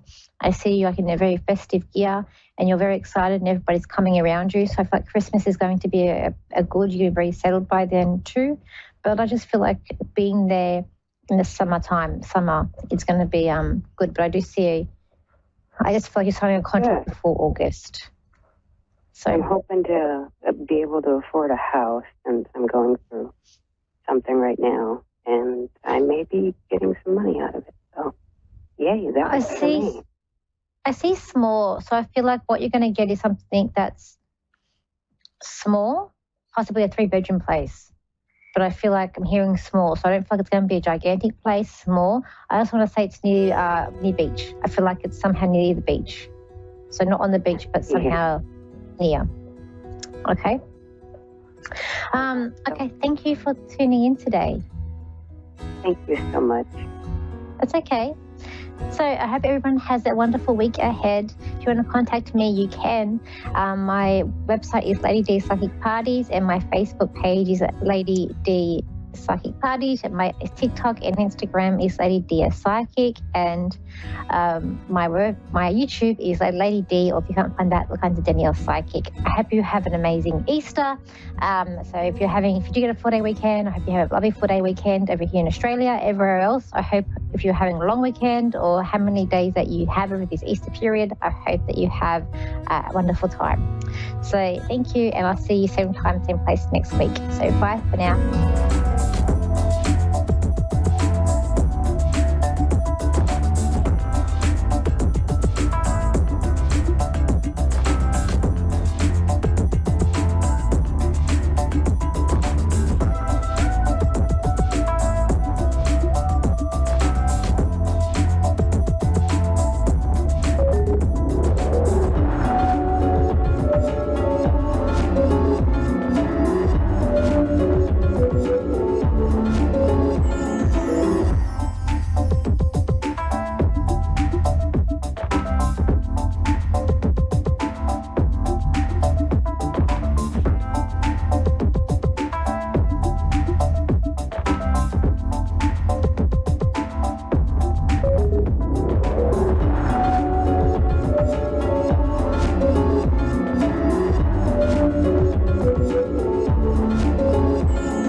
to A1R Psychic Radio, Earth's #1 psychic radio network, and watching Moonstruck TV, enlightening television. Welcome. Time for Bernice Bisson's Psychic Media. Bernice Bisson, live for BerniceBissonPsychic.com. Connect direct. In North America, dial 888-454-2751. In London, 20-3519-2158. In Sydney, dial 02-8488-3147. Or online, contact us through our Facebook page, facebook.com/Psychic Radio. Or one of our websites, askoneradio.com or moonstruck.tv. This is Bernice Bisson, Psychic Media on A1R, the Ask One Radio Network. Welcome. It's Psychic Tuesday. Oh, thank goodness. We made it. We made it to Tuesday. And I feel like it's a great day of the week. And because we're going to do the next 30 minutes, we're going to talk astrology. We're going to try to fit in a couple of readings today and see the energy. And so let's start at the top. You can find me at BerniceBissonPsychic.com. That's my website. My social media, my podcast, and my links to A1R Psychic Radio are all there. And I'm only on Facebook. That's the only place you'll find me. Okay. Let's start at the top. I'm going to start with some of the big astrology because I'm sure if you follow astrology at all, the big conversation is the eclipse coming. I wanted to just talk about with each of the signs, the impact, the real brief. I'm going to get quick and dirty on this one. Ready? All right, here we go. Okay, we've got Chiron, we've got the sun, we've got the moon, we've got Mercury retrograde. And anytime Mercury's retrograde, you gotta watch what you're saying. You gotta double check phone calls, emails, texting, all those things. Scheduling, planning, you gotta go over plans. You gotta have things in print and on your phone. Or make sure you have things sort of backup plans because everybody knows Mercury retrograde is going to screw us over somehow, right? And we also got Venus moving in there just to try to soften up things. But I don't know, Venus in Aries she's kind of an impatient Venus. She's like, hurry up, I want it now. And so got all this great energy in Aries. But the big news is with this eclipse, and I want to go to sort of an old Navajo teaching around the sun, its disappearance, and then its rebirth. And in that time, we go inside our homes and we pray and we become quiet and giving thanks because it's the rebirth of our sun. And in astrology, the sun is our identity. It's the self. It's the father energy or the divine masculine energy. And joining all that energy at 19 degrees of Aries, that new moon, the moon in 19 degrees of Libra. So if I go to the Sabian symbol on that, we've got this is my Sabian symbol book, just for reference. The magic carpet ride is 19 degrees of Aries. So psyche, psychedelic, psycho, psychic, and I'll come to that in a minute. And then the 19 degrees of Libra is a gang of robbers in the hiding. Well, I don't know. If you've watched the news in the last few days, well, I'm sure there's lots we can talk about with that around the gang of robbers and people getting outed in big celebrities. Hey, it's that time. We've got Saturn, which has disappeared into the sun.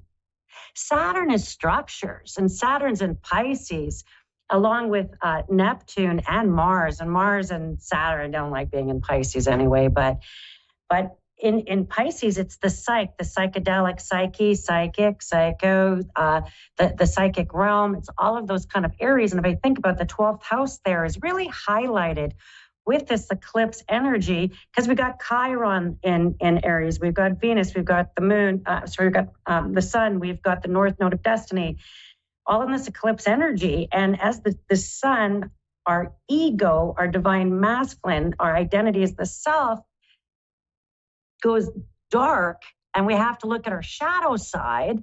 That's the ticket. And with Saturn, there's no structures. It's disappeared into the sun. And we've got Pisces, we've got Neptune and Mars in there, sort of really moving forward this elusive narrative, this things that have been illusions in our life, false hope, false narratives, things we thought we believed in before, people we thought we believed in before, jobs we thought we believed in. So we're all feeling this truth that comes forward that in a sense, when we first hear it, we're like, nah. And then we realize it's healing a much deeper wound in us, and that's the chironic wound. Astrologers have talked about this for nauseating. We could talk about this for hours because it's such a deep story, but that chironic wound is around that generational trauma, things that are deep wounded within ourselves. And if I look at each of the 12 signs, because it's a rebirth of the sun, it's the death of our ego, it's us looking at our shadow side, right? And then it's sort of that rebirth of our new beliefs, idea, our divine masculine, how we present ourselves in that ego. So there's a huge learning in all of this.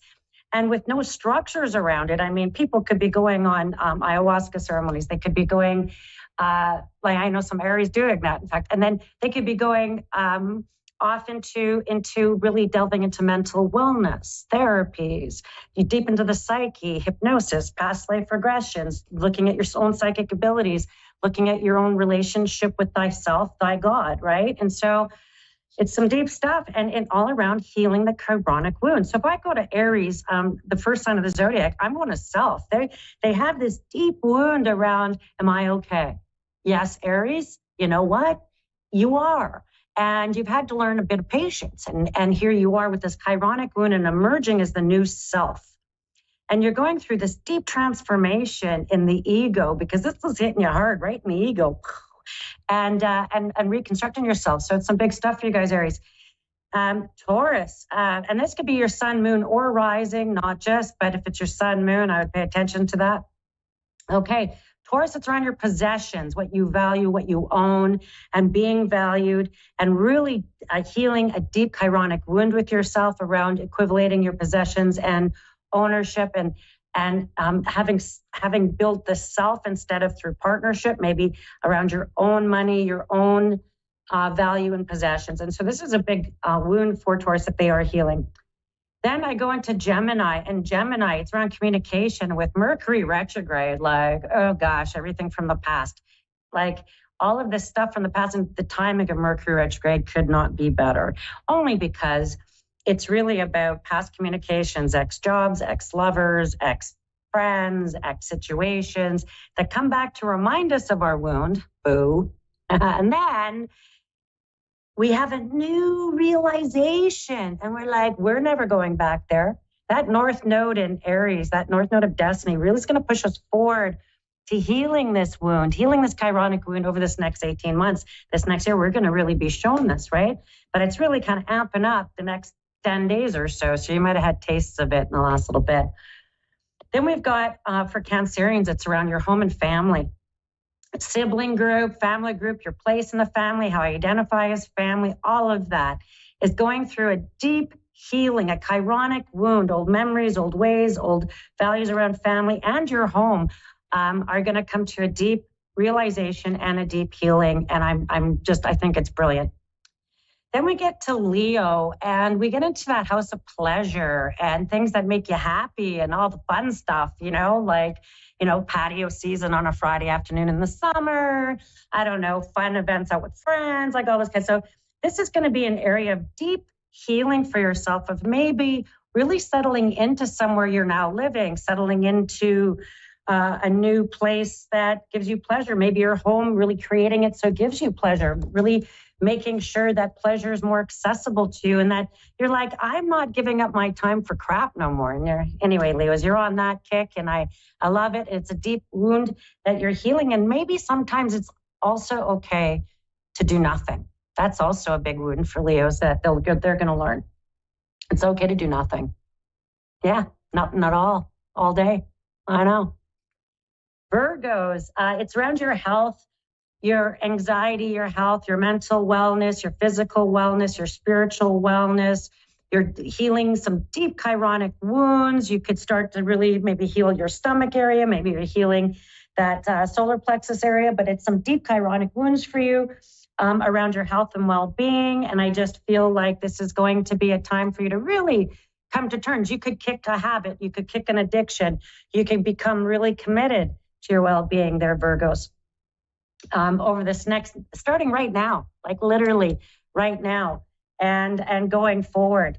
And then I've got Libras. It's all around your commitment, Libra. What are you committing to? What are you wanting? What is it that's going on for you in terms of relationship commitments? And you're healing a deep wound around this. So all those single Libras are like, yes.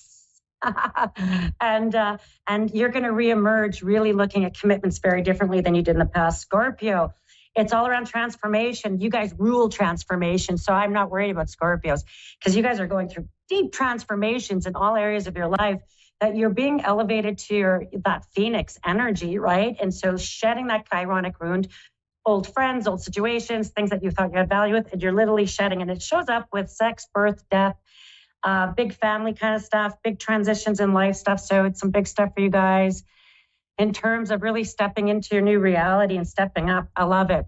For Sagittarius, it's going to be around your philosophy, your ethics, your conviction about things. Maybe you're going to realize maybe some belief systems just don't fit anymore, and that you really might be questioning and healing some deep wounds around maybe where some things you believed forever and you found out weren't true, and then you're healing some deep wounds around that and how you saw things, situations, people, jobs, and maybe people you put on a pedestal. Maybe you're like, maybe that pedestal was too high, and that's okay because there's deep healing going on for you guys there, Sagittarians. And then I go into Capricorns, and it's all around your reputation, your social status. You've had some deep wounds there since 2011. And it's like maybe you're going to be able to get out there. Maybe you're not going to miss opportunities anymore because you've been dealing with some backroom stuff in your own life. And so maybe that social status, but and your name, your social medias, how you're being viewed, friend, like those circles. There's some real healing there for you. And I feel like maybe having a sense of belonging too. So that's really important for little Caps. Aquarians, it's around your friends, your friend zones, your friend, who you friend zoned, who's in your friend zone, who's your best friends, who's your besties, and who's your friends. And you might have had some real pain there in the last 3 years, but I tell you, Aquarians, you're healing a huge wound around friendships. And maybe you're having some real friendships that last, that are going to revolutionize and come into your life, that friends you can depend on and feeling like you're part of a friend's circle. And that's the best feeling. I love it. I love it for Aquarians. And then I go to Pisces, and again, you got all this Neptune, Saturn that's hiding, so no structure. So, and it's around your 12th house of consciousness and really coming to terms with your creativity, your spirituality, who you are. It's like shedding false narratives for Pisces. And you're like, I just can't pretend anymore. And so that could shift a few realities for you, Pisces, around relationships, friendships, people. And you're just not going to play into the false narratives. And you might even maybe really get some boundaries as Saturn begins to emerge, where you're like, I have felt so, or a sense of discipline in certain area of your life where you're like, I'm going to stay very regulated and disciplined here, where I'm going to be able to accomplish something because I'm really applying myself. And so this is going to be an area for you guys in Pisces. And so the big piece for whether it's sun, moon, or rising, frustration, lack of faith, avoiding the spotlight, scrutiny, and can lead to missed opportunities. Like, I feel like rip the frickin' Band-Aid off and really let the sun in and let the air on it and let things sort of heal, because this is the time where we're going to heal. So, I mean, like, honestly, if I run into people, maybe I was mean to in grade 6 and I run into them, I'm apologizing. I'm right there. I'm like, hey, I want to heal old wounds. I want to release and let go, right? And so this is big stuff for everybody. So this next, especially with the eclipse, take a moment in that pathway of the eclipse.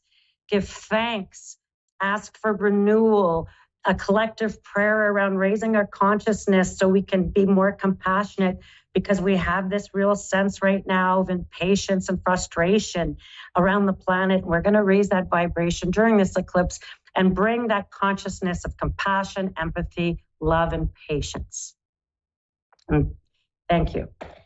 Whew, that was a lot of stuff going on this next week. Now I got Miss Shelley in Calgary, Alberta. Shelley, tell me it's you. It's me.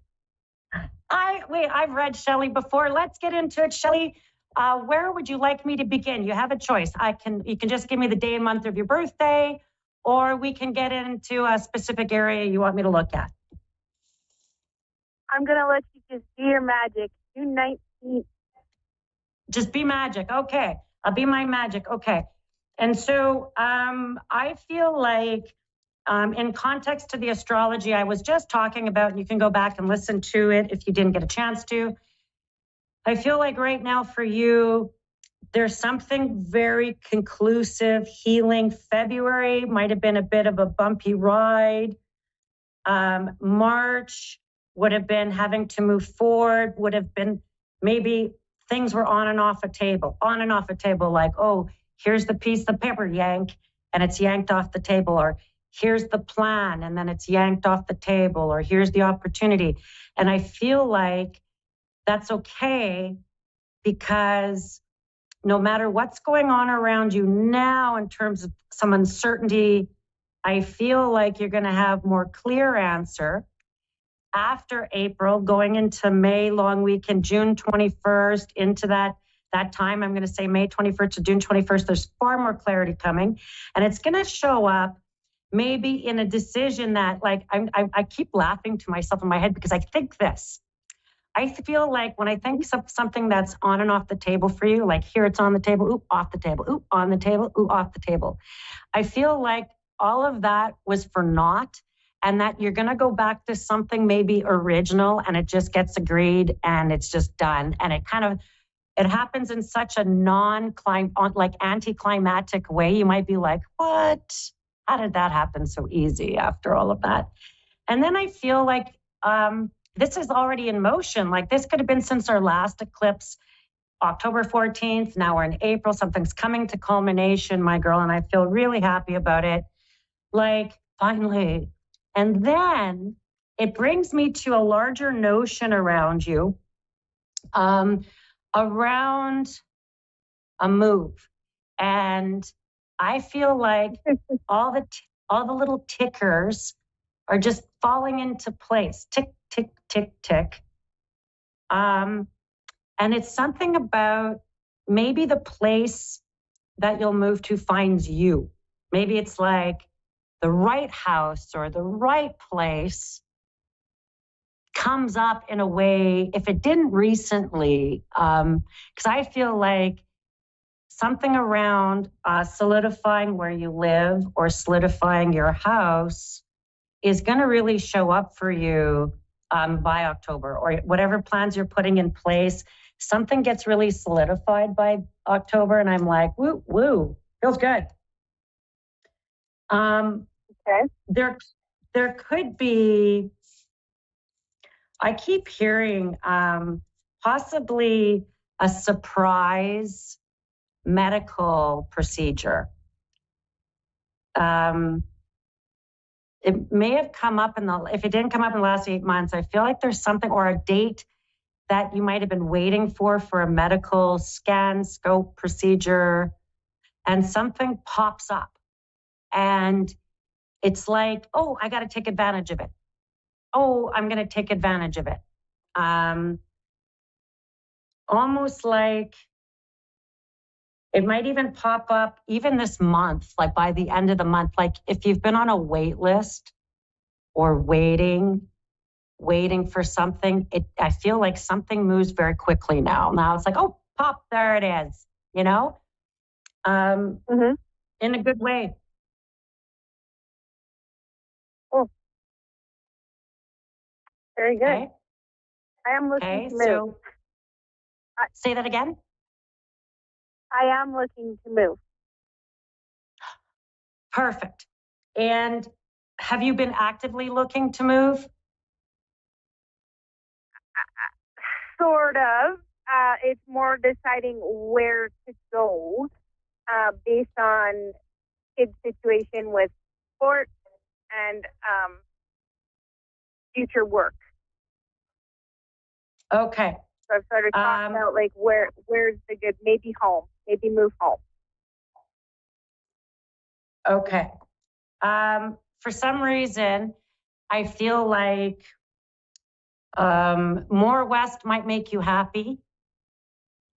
More west than where you live now. So if you're in Calgary now, it could be something that shows up for you in BC. And, you know, and it's so funny because I don't know that I want to say like Vancouver. I feel like I want to say maybe a smaller city in BC. Could be Kamloops, could be Kelowna, could be like a smaller city, or just outside. And I feel like that opportunity, again, I feel like that place is going to pick you. And if you're looking for sports work, like something that would bring you out there, I feel like, you know, it's so funny because I got two vibes on that. The first vibe I got was out west and a smaller city, not necessarily Vancouver, but outside of Vancouver. The other vibe I got is someone might wind up having the opportunity to go to the US. And through, and I don't know that that's about maybe you and your work. I don't know that that's what I mean. I do feel like it could be this whoever's studying or whoever's in school or whoever, that there could be something that shows up for them with the US in some weird way, some connection there. Also, I'm going to kind of just go into one more. There's something about also Hawaii, maybe traveling there, maybe an opportunity to go to the island. Maybe if I say Vancouver Island, then okay, then I'm wrong. But west as well. There's some travel that's going to pop up for you like that I feel really happy about. I do want to say one thing that I feel like might pop up for you that could feel kind of surprising is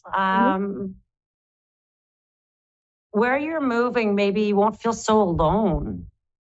Like maybe you won't feel so alone where you're going. Maybe it's not just a blind move like, oh, I just want to move there.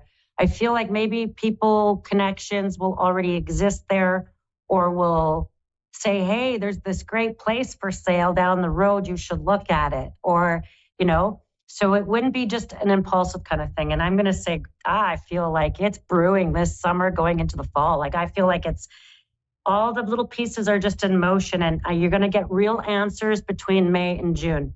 Okay? Love it. Awesome. I love you, girl. And hopefully we'll chat again one day soon. I hope so too. Have a great rest of your day. You too. Bye-bye. Okay, and I have a lovely lady who is joining me from Albany. I missed her name. I'm so sorry. No, it's all right. Thank you so much. I'm Barbara. Oh, Barbara. Barbara. Okay, Barbara. Thank you for sharing that. The producer's so great, he flashes it across, but I'm busy yapping my face off and I don't pay attention. So, Barbara, my name is Bernice Bisson, and I have about 5 or 6 minutes. How can I help you in 5 minutes? Well, I feel like I'm turning over a new leaf. I'm at like a crossroads. I put some things down before and I'm picking them back up, and just a lot going on. Okay. Can I ask, I'm going to work with your birthday around this. I'm an astrologer. Sure. I usually work in natal chart, whole houses, traditional astrology. If I may ask, just the day and month of your birthday, not the year. Sure. April 19th. Well, my Aries. Well, this is about the self. Well, you're on that beautiful cusp of fire, earth. And so you both have that. Yes. You probably have some of the faster moving planets in a little in Taurus, a little in Aries, and possibly just behind you there as well in Pisces. But I want to just talk about, so I'm going to say for you coming up, the places I want you to focus is on developing relationships with people. I don't want you to fall into the trap as you go into your new direction and go into your new endeavors, I'll call it, because I feel like you're going back to old talent and bringing it in a new way. And you could be in a new world even with it. And I don't want you to fall into the trappings of, I got to be the new way. No. I want you to be authentic to how you're doing it. I feel like your success and your sort of endeavors, because it's more than just a business. Like, it's really like, even, I'm going to say a couple of areas, like you could be taking on a new identity with family. You could be, or a new role with your family. Maybe you're like, I'm not going to allow you to wound me anymore, or I'm not going to allow myself to get into those wounded areas anymore with your family, because you've always dimmed your light with your family. And I'm like, don't do that, girl. I want you to shine. Nope. That's right. Also, the other place that shows up, it shows up with your birthday. I could talk about your birthday for an hour and a half, so I'm going to keep talking to cram a few more things. And 4/19. So the other thing that shows up really strong around your birthday is that, aside from that win with family, and it's around old workplaces, old ways of working, and you were probably capable of so much more, but maybe got into that, what I call the golden handcuff stuff, where you're like, but I gotta have a real job. And I'm gonna say, now you're coming into a place where your talent, your communications, your style is really important, of how you're gonna present, and building networks through friends, people, getting the right connections in industry, getting the right connections to people is going to be a real gift to you this time. Okay. Awesome. You might have had some recent dark nights of the soul, especially with Chiron and with this eclipse coming. Because you have the North Node of Destiny kind of putting you into your new, and I don't want you to get discouraged by reminders, because with Mercury retrograde right now in your sign, I'm like, don't get discouraged by people being naysayers. I want you to be very disciplined in affirmations every day, really focusing on just your goals of what you're doing, because this is your year. This is you've shed sort of some of these constraints. Now, I want to be a bit practical, because coming between now, this eclipse, and the sister eclipse this fall, or the sister moon this fall, I want you to make a commitment of every day to reach out to someone in what you're working in and where you're going. Okay. Also, there's something about, you're going to apply for money, and it could be a grant, an application form. It's not free money. I hope it was free money, but it wasn't. And you're going to get it. And I feel like this is where you're going to underpin some of your new endeavors, is with this little loan. And you're very creative and you're very resourceful. And you're going to even start to see some success, or maybe clients or people coming in even in the next 4 to 5 months. Like, there's something really starting to take hold. So stick discipline to your plans. Okay. Okay. Awesome. Hey, thanks for finding me, Barbara. It was so nice to spend my time with you. And thank you, everybody, for joining me on Ask One Radio, A1R Psychic Radio, and Moonstruck Television, my weekly show. I'm Bernice Bisson, Psychic, and I just want to send love and blessings to everyone as they go through the eclipse, and that your chironic wound is in that process of healing, and I'm sending you all love and light.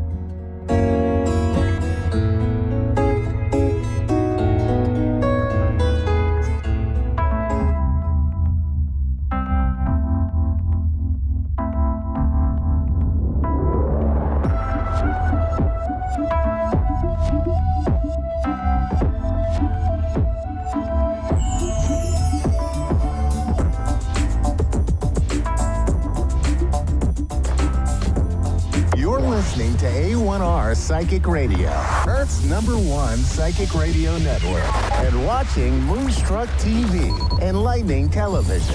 Welcome. Time for Understanding Spirit with Mary Shapano. Mary Shapano. Live from MaryVCircles.com. Connect direct. In North America, dial 888-454-2751. In London, 20-3519-2158. In Sydney, dial 02-8488-3147. Or online, contact us through our Facebook page, facebook.com/psychic radio. Or one of our websites, askoneradio.com or moonstruck.tv. This is Understanding Spirit on A1R, the Ask One Radio Network.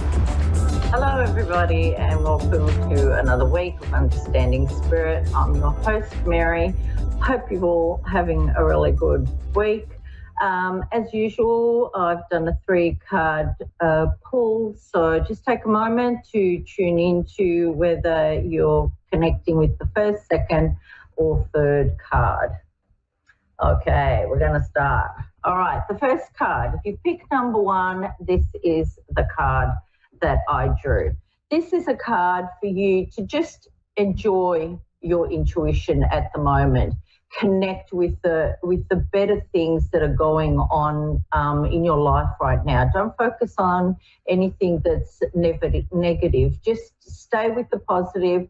And I feel like your intuition hasn't really let you down. Pretty much how you tune in, that's how it kind of all works out for you. And I also saw that when you're going through a hard time, that's when you're connecting, you know, the strongest and the most with spirit. So just ask for guidance and just stay strong with your connection. Don't feel like you've been abandoned or anything. And I can hear my guide giving advice as well. She wants me to just say your cup is never half empty or half full. All right, that's an illusion. You always have the power to fill up your cup. All right, it's really up to all of us to want to do that. Okay, so never feel lost or you're lacking or anything. Just look at what you can do to correct that for yourself. Okay. And if you have picked number 2, you got this card. Now, you may be feeling a little bit stagnant at the moment, not knowing what direction to go in, but that's okay. Just use this time to just readjust and reset yourself. All right. So if you think like, I don't know which way to go, you know, I don't know what to do, you know, just spend some time either alone with yourself, you know, away from people's opinions, and just sort of see what resonates with you, which way you want to go, or you can sit in meditation and just see how you connect and what information you get through the meditation. But I'm just saying that whatever you're looking for, it's not far away. It's coming to you. You're just not able to sort of see it right now.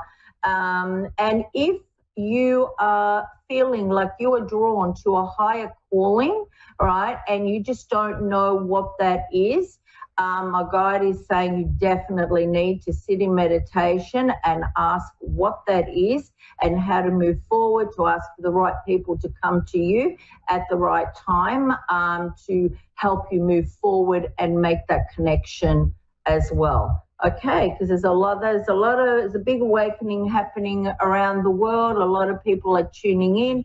And so if you're feeling like you know you've got to do something but you don't know what it is, then ask for that kind of assistance.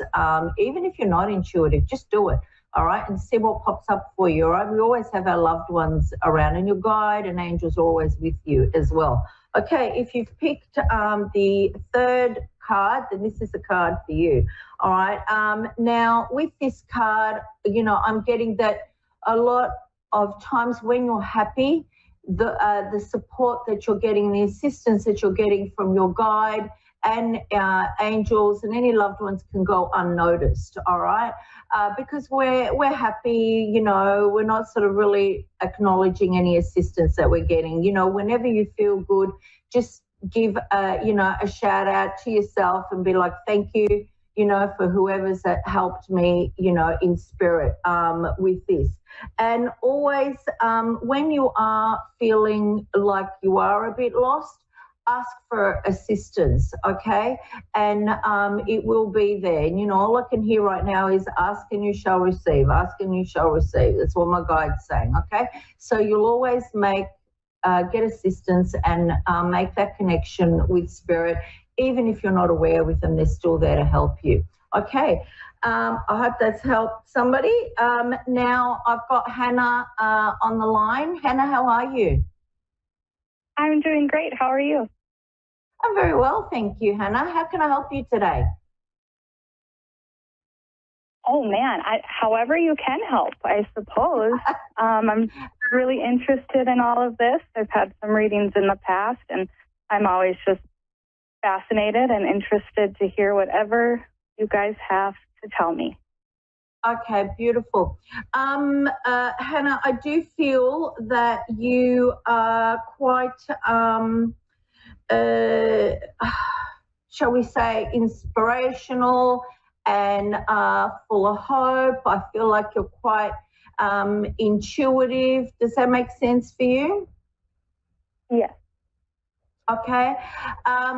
I do have a spirit here, and I'm going to see whether this spirit is for you. I always do check if one's sort of running, because I don't know if it's for the caller or for later in my day.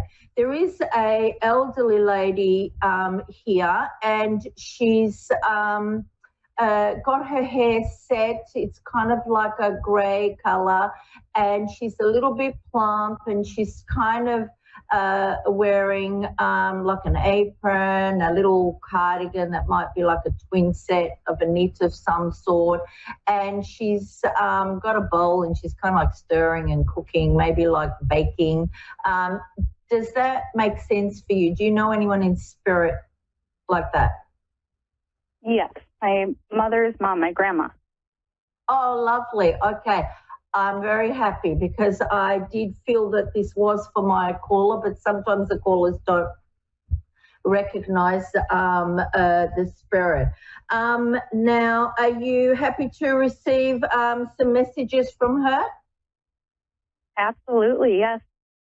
All right, beautiful. Okay, because I really felt with her that, you know, if she could help, she would. Right, and she just came in very quickly. As soon as I sat down, she came in very quickly.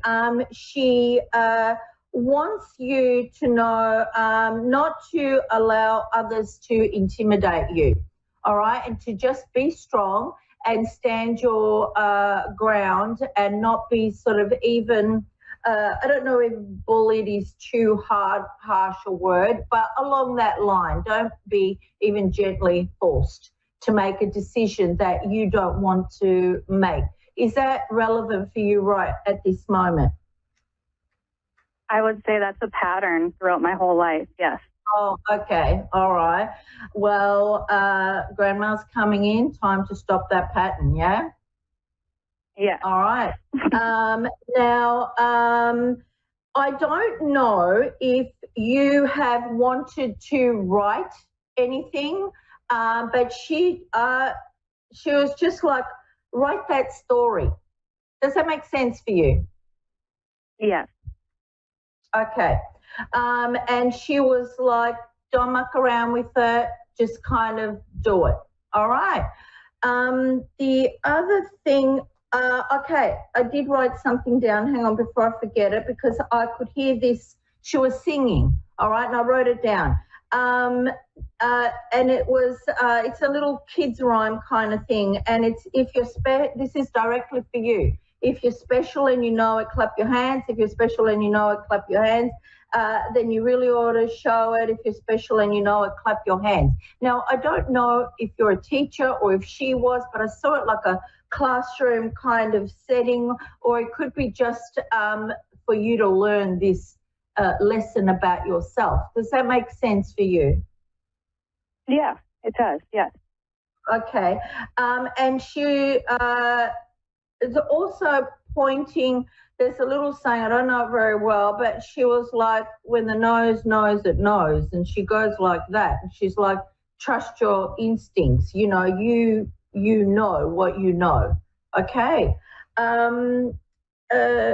She just wants you to be very proactive with your life. Have you come out of a little bit of conflict where you've wanted one thing and somebody else has wanted something else? It would have been either right now or just recently.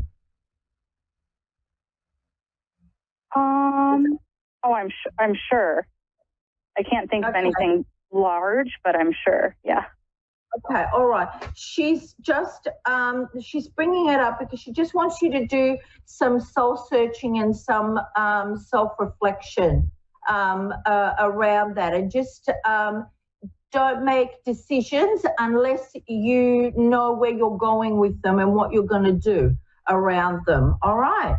Now, I'm just hearing, actually, my guide is stepping in as well now, and she's saying, like, be the high priestess of your life. Tune into your intuition, right, and what your gut is telling you to do. But just center yourself and just kind of like block out, you know, the white noise. Okay. Has anything come up with you around money at all, or you have any concerns around money issues? Yes, I'm actually a stay-at-home mom, and so I don't bring any money in, and that is a heavy weight.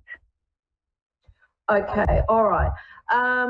Well, what I'm getting is to start having a look at what you do want to do and start setting some goals for yourself around that, and start moving in that direction. You can still do things from home. I'm also being told if you need to do like an online course, do it. This could also be involved around learning how to write stuff, or I'm not saying you don't know how to write, but if you wanted to write a story or something like that,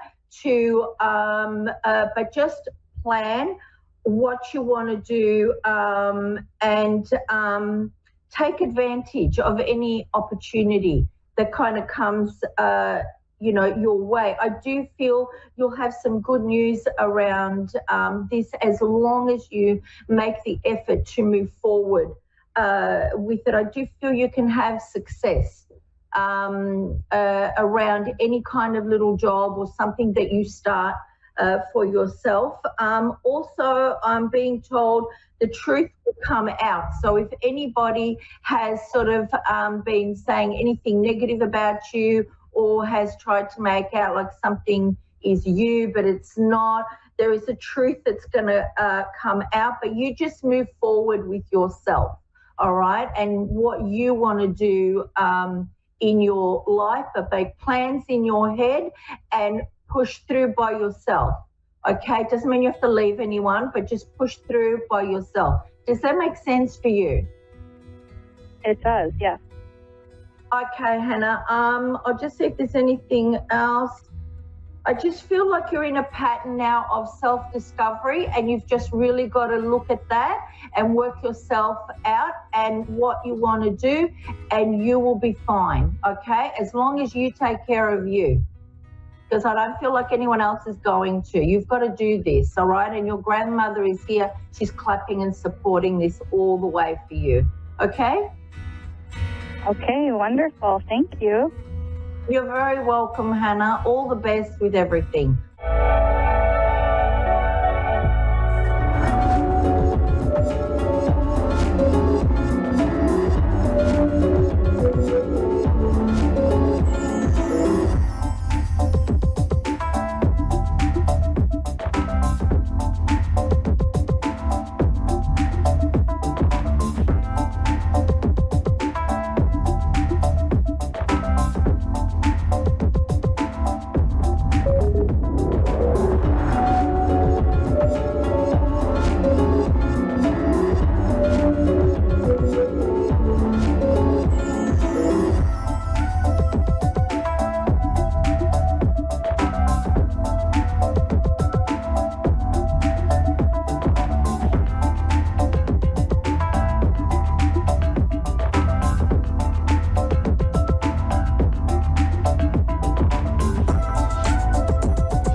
to A1R Psychic Radio, Earth's #1 psychic radio network, and watching Moonstruck TV, enlightening television.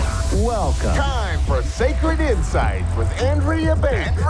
Live from mindbodynourish.etsy.com. Connect direct. In North America, dial 888-454-2751. In London, 20-3519-2158. In Sydney, dial 02-8488-3147. Or online, contact us through our Facebook page, facebook.com/psychic radio. Or one of our websites, askoneradio.com or moonstruck.tv. This is Sacred Insight on A1R, the Ask One Radio Network.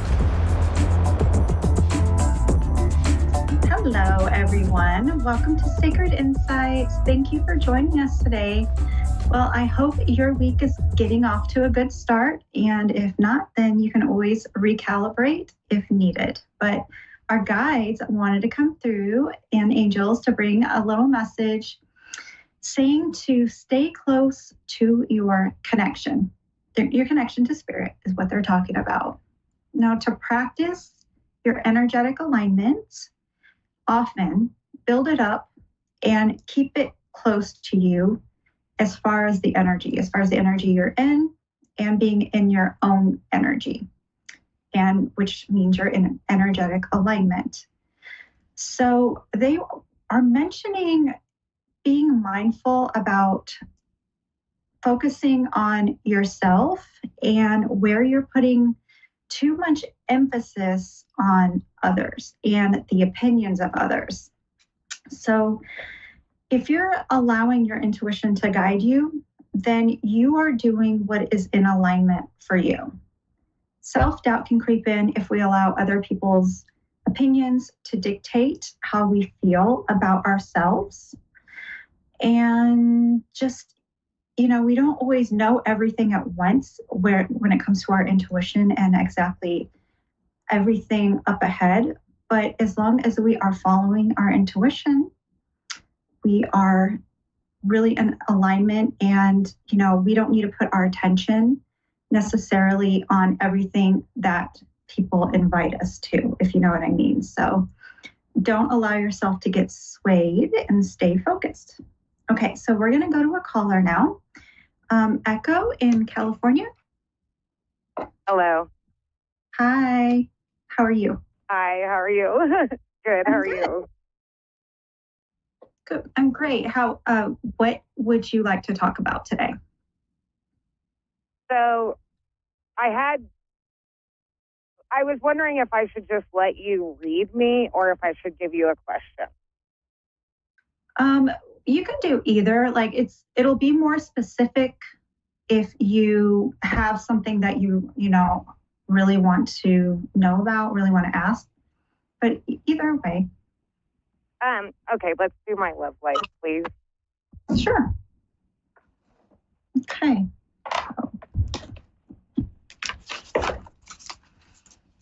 Let's see. Now, did you have a specific question about your love life, or just kind of look into it? If I should continue on with my ex, or if I should move on. Okay. Let's see. Well, I'm picking up this message about not having a lot of optimism about it. It's almost like you've lost some faith in it. Because, okay. So Spirit is just saying, you are deserving of being honored, being seen for who you truly are, and not having to live up to a social illusion or some kind of status quo or something. I want to say. That's very true. Okay, so just kind of honoring, being with someone in a relationship when they're really truly seeing you and honoring you. I feel like your energy is very well grounded, but very emotional, as in, you know, you have a big heart, you're loving, and you have this like a joyful, buoyant spirit. And this person is almost like they are more in a victim mentality. Yeah. Okay. And so if that truly doesn't resonate with you, it might be time to release and move on. Because when we do that, we're showing, you know, the universe that we deserve something better, that's more in alignment with the energy that we want to bring in our lives. And they're talking about, they're talking about a mask, you know, like somebody, like they're in a mask. I don't know the right word I'm trying to say, but it's almost like living up to other people's expectations or the expectations of society. And so they're not really in their power. They're not really, you know, connected to who they truly are. And so it makes it really hard for them to meet you with who you truly are. Totally makes sense. And so you kind of like have to decide if that's what you're willing to settle for or not, because it's always your decision. Okay. That totally makes sense. But there might be like, you know, more conflict in staying in something like that that's not giving, you know, that love and appreciation to you. Because I don't know, I'm picking up like you've worked hard on yourself, or you've worked hard and you've been disciplined on being like emotionally mature, you know, keeping your side of the street clean is kind of, it's the same, you know, about, doing what is in alignment with your own integrity and, you know, doing your best. And so, like, you've put a lot of work into that. But I really have. And so I am picking up on, you know, you having that true partner, that true love at some point to come in, you know, if you release what really isn't working for you or what isn't giving you what you deserve. That makes a lot of sense. Yeah, like I do see you having somebody coming in at some point who they are also grounded, and they're grounded in who they are as a person, really connected to their spirit. And it's not going to be like this decrease of energy, or, you know, it's going to, you're going to build something together instead of always trying to hold on to something that seems to be kind of falling through your hands. Exactly how I feel. Yeah, and so there's talking about you taking steps towards visualization or visualizing like the absolute biggest and best life that you could ever possibly have. Taking steps towards that, it'll get you out of stuck, like, you know, being stuck maybe in an energetic connection with something that isn't healthy or something that isn't giving to you. It'll, like, this visualization of doing all this is going to help you get unstuck, connected to your higher self. It'll help you like really connect to your higher self even more, to continue to get the guidance and downloads and, you know, information from your guides, your higher self, your angels. They're talking about calling in the angels, like the angels of the four directions. So like on a regular basis or a daily basis, you can call in some of the archangels to surround you. And like Archangel Gabriel, Michael, Uriel. And for love, Archangel Shamuel is really good to call on. And then they can guide you. You can do meditations to connect with them and just continue visualizing. But that's the guidance that they're bringing. I know your question is if you should stay or not. And so they're kind of guiding you away from that. And like I said, it's your choice, but there will be a lot more for you to bring into your life if you move away from that. That's amazing. I feel that's very, very, very, very accurate. Great. I'm glad to hear that. And it's like this energy of they keep talking about planning. I don't know exactly what plans specifically, but I don't know if there's something you're planning on doing. Yes, I have a lot of work projects. I have a huge opportunity that I'm taking advantage of right now in my life, and it's a lot of work. It's a lot of work, but with this lot of work comes big stuff. Exactly. Yeah. And so, focusing, of course, on that, because you kind of have to, because it's taking a lot of your energy as well. But I don't know if you're connected to big cats, but they're coming through in the reading like lions and tigers, like as a power animal or animal totem. Okay. But just kind of like, I see new supportive connections coming in for you as you move further along your path as well. Possibly even traveling is coming up, or going to the ocean is coming up as well. And just kind of like traveling and going places, I don't know, like I'm seeing Italy or Greece or somewhere, or places where they have really old buildings and antiques. And I don't know if you like that kind of thing or not, but I'm picking up on something. No, I love that kind of stuff. I love, yes, I love history. Oh, awesome. Okay. So making time to plan on some things that you really love and, plan on that and putting your energy towards that. And new things are going to really open up for you. And I think you'll be happier. And, you're going to have more like-minded people coming in as well, like as in friends too. So it looks really good for you.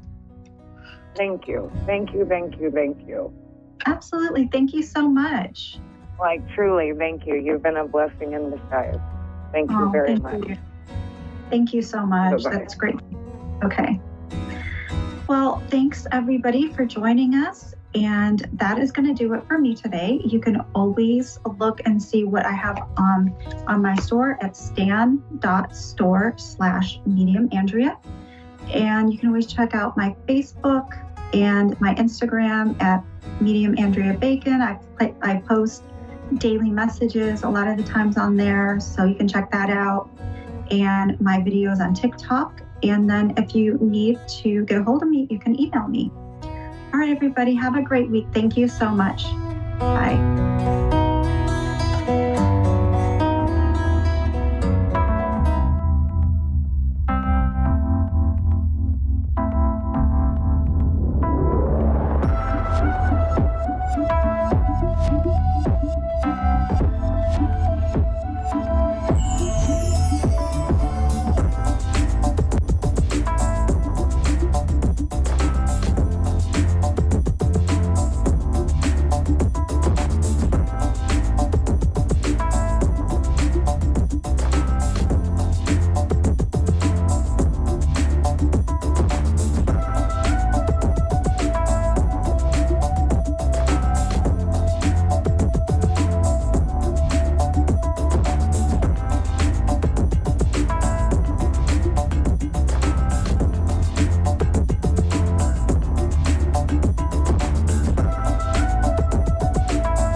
Psychic Radio Network and watching Moonstruck TV and Lightning Television. Welcome. Time for Maria Leggett's Medium Show with Maria Leggett. Maria Leggett. Live from MariaLeggett.com. Connect direct. In North America, dial 888-454-2751. In London, 20-3519-2158. In Sydney, dial 02-8488-3147. Or online, contact us through our Facebook page, facebook.com/Psychic Radio. Or one of our websites, AskOneRadio.com or Moonstruck.tv. This is Maria Leggett's Medium Show on A1R, the Ask One Radio Network.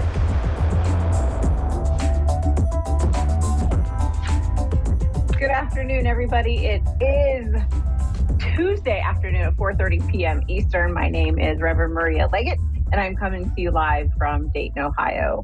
It is one of my favorite times of the day, so I'm super happy that you're all here.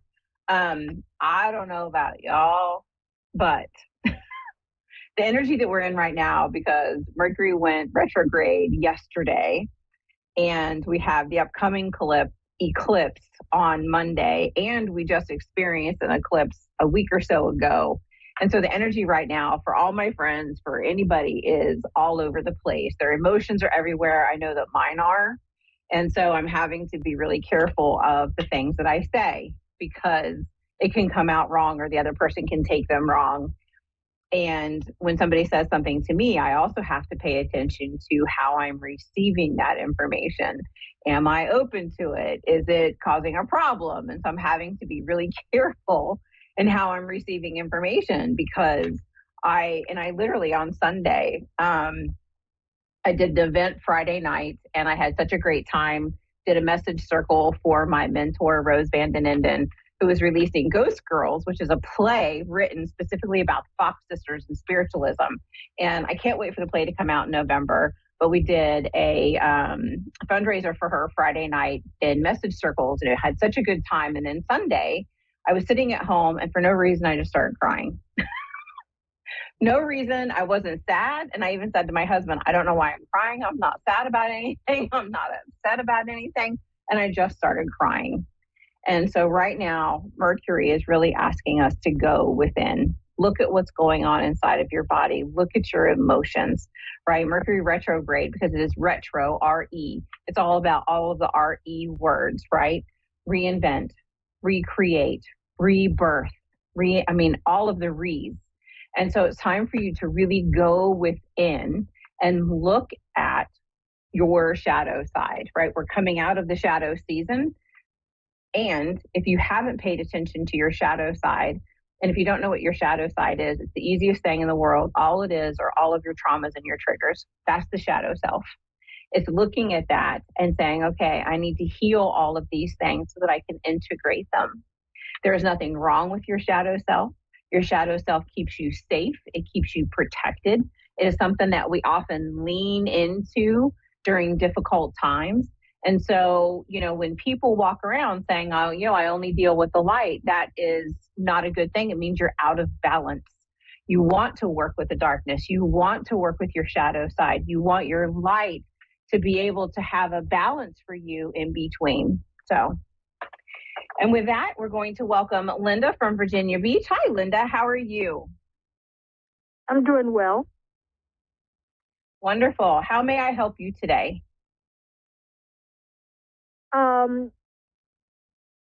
I wanted to know how a rotator cuff surgery is going to, how's the healing process going to go?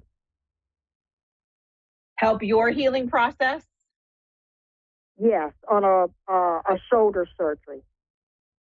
Okay, yep. Okay, so, all right, Linda, I'm just going to tap into your energy and see. All right, so Spirit is showing it to me as though that there are difficulties with bearing any kind of weight on that side and not being able to fully lift my arm all the way up because it's too painful. Like when I get it partial the way up, I can feel like a stabbing pain. Does that make sense? Yeah. And so one of the things that I want to talk to you about is, especially with this surgery, right? yes, it's a physical ailment, and Spirit shows it to me that you have a tendency to continue to take on other people's stuff and you don't ever give it back to them. And so you carry a lot of weight on your shoulders, which is why there are these rotator issues. Does that make sense? It does. Yes, it does. And so, because in my belief system, most of the physical ailments that we have a metaphysical reason behind them. And so Spirit shows it to me as though this has like gotten worse over the last 10 years, right? It started out as just like a little tweak, and then it's just gotten progressively worse and worse and worse. And one of the things that's important for you to is, yes, the rotator cuff surgery is going to help you, and it's going to help you to feel better. And it's going to require you actually taking the time for the recuperation process, because they're showing it to me as though you'd be like the first one to take the sling off and still try to use it going, oh, I feel good enough. And then you're going to damage it again because you're still trying to help other people rather than really focusing on yourself. Because your spirit team is showing it to me as though you have a really difficult time being able to focus on yourself, and you always find value in yourself by helping other people. Does that make sense? Yes, it does. And so in order for you to fully recover from this surgery, it's going to be important that you start looking at, okay, what am I carrying for everybody else? And it doesn't mean that you're physically handing them back anything, but you can look at, okay, what have I done for my children? What have I done for a partner? What have I done for an ex-partner? What have I done for my coworkers? And in your mind, going, okay, this is a burden that I've been carrying, and it's really not mine to give back. It's really not mine to hold, and I need to give it back. And so being able to energetically like lift it up off of your shoulders and energetically hand it back to them and say, this is yours, please keep it. That's going to help heal your shoulder and get you through the process of recovery much quicker. Does that make sense? Yes, it does. I can do that. And so Spirit really wants you to start looking at, where am I helping all these other people when I really should be focusing on myself? Helping myself, exactly. Yeah.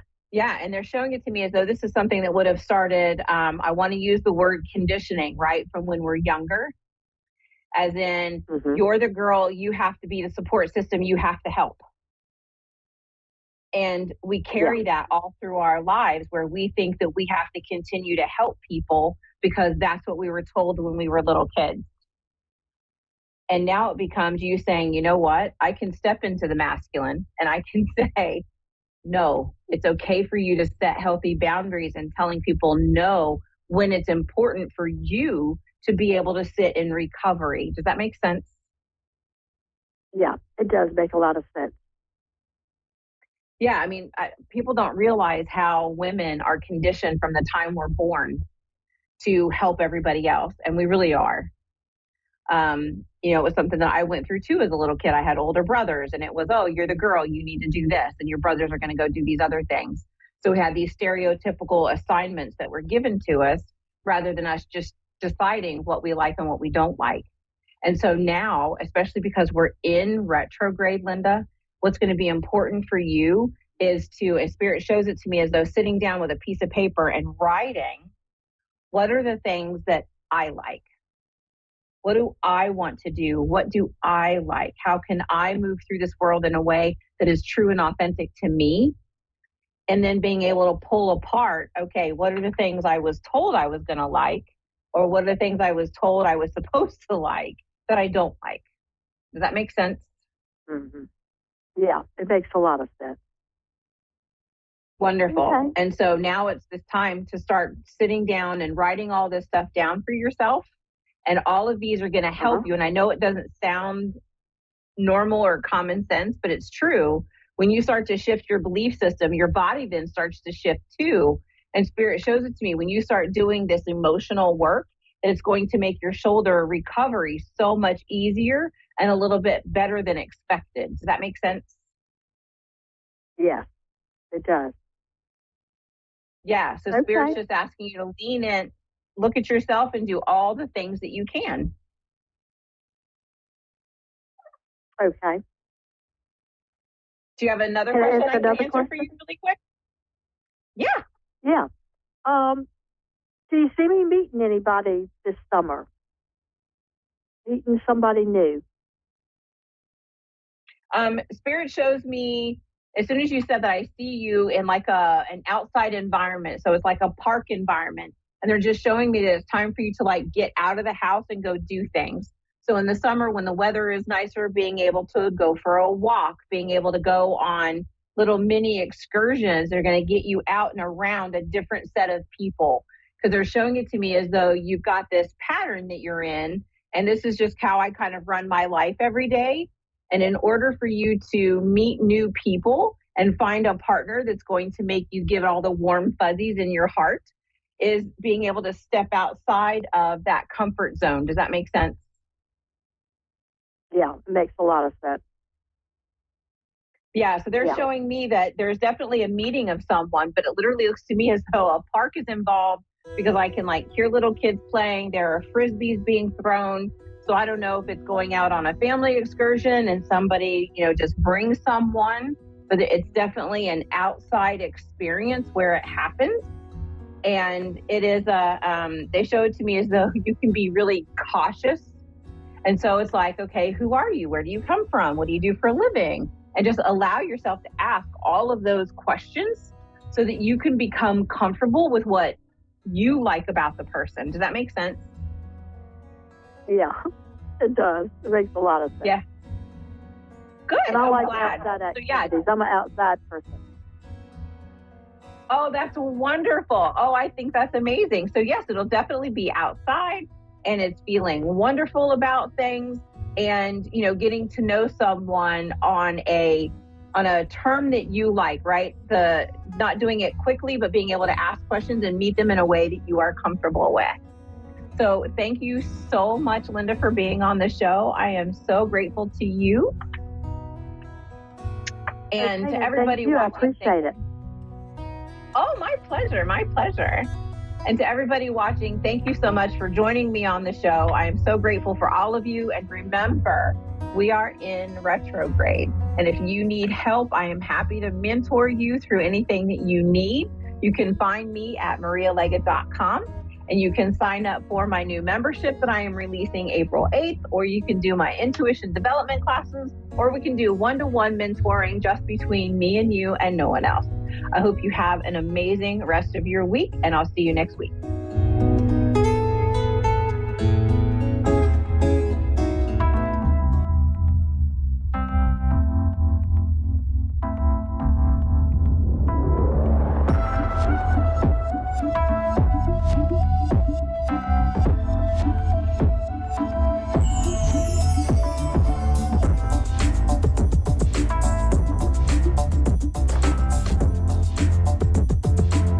Listening to A1R Psychic Radio, Earth's #1 psychic radio network, and watching Moonstruck TV, enlightening television. Welcome. Time for Medicine for Your Spirit with Raylene Byrne. Raylene Byrne. Live from RayleneByrne.com. Connect direct. In North America, dial 888-454-2751. In London, 20-3519-2158. In Sydney, dial 02-8488-3147. Or online, contact us through our Facebook page, facebook.com/psychic radio. Or one of our websites, askoneradio.com or moonstruck.tv. This is Medicine for Your Spirit on A1R, the Ask One Radio Network. Namaste, everybody. Raylene Byrne, Medicine for Your Spirit.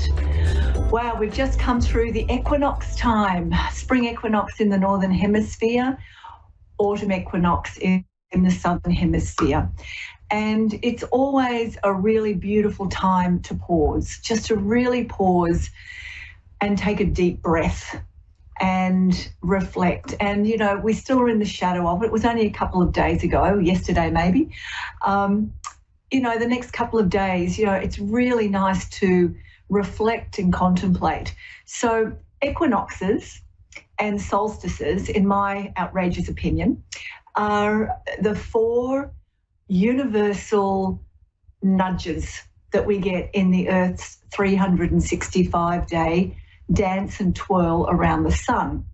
And these 4 nudges are they herald the change of season, really, in the old way of doing things, not in the Gregorian calendar, but in the old way.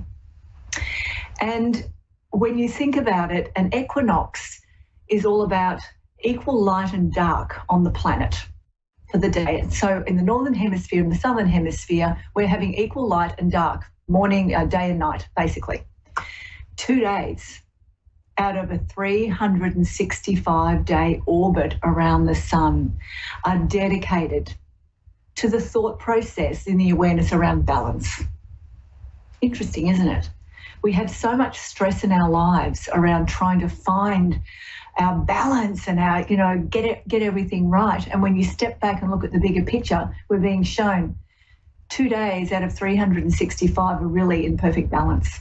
So what does that say to us? It tells us to relax. Relax.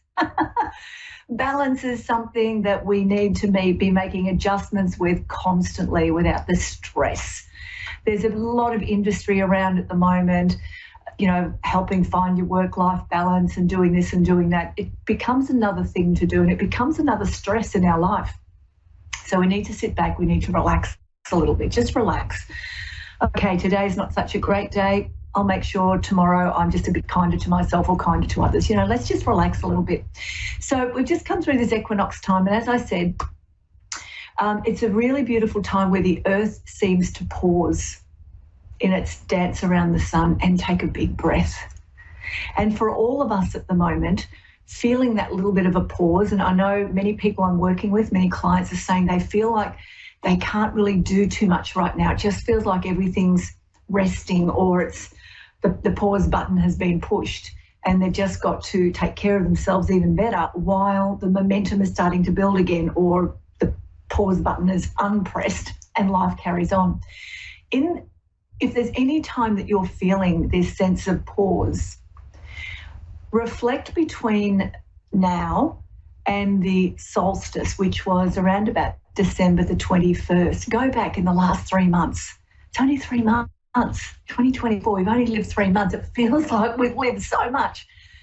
Go back and see if the things that the things you've changed, the things you've let go, the things that you've aligned with, how different you are now, what's changed in your world around you. Have a moment of reflection and then offer deep appreciation for where you're at right now.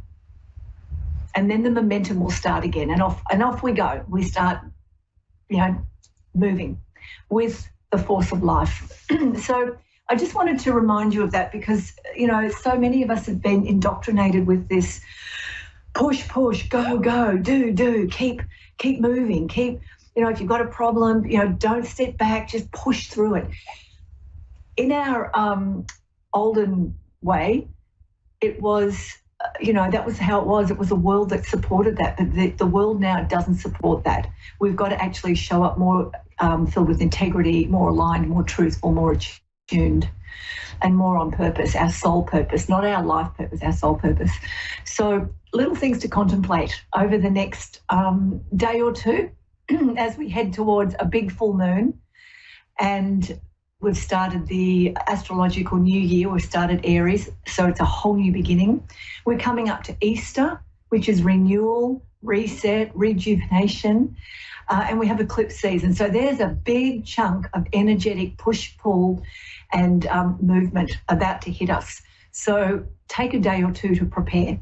Get yourself feeling really strong and balanced and grounded and aligned and really connected to yourself, because the next few weeks are going to be quite chaotic energetically.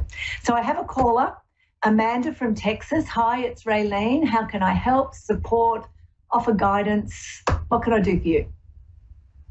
Hi. Yes, I was wanting to see if I could get a love reading, please. A love reading? Yes. Did you say? A love, okay.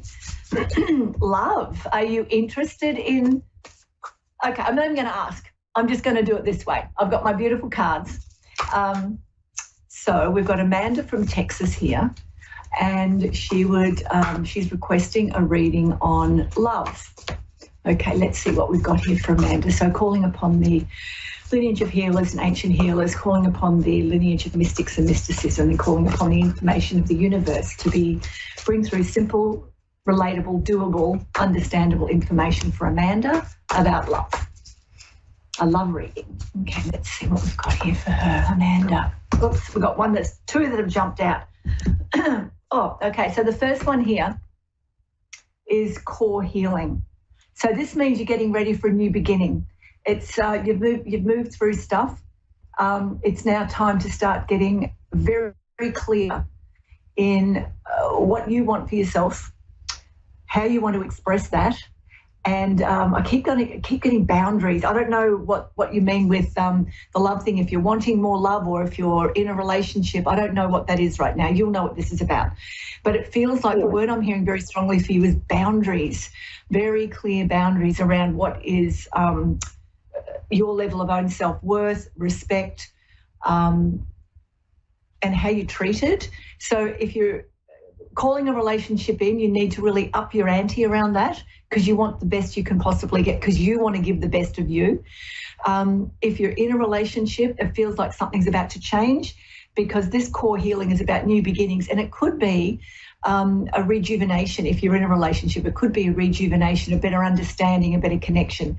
So this is about getting ready for new beginnings. It's like the work's been done, the new stuff is about to pop up. So pay attention to the messages you're getting internally.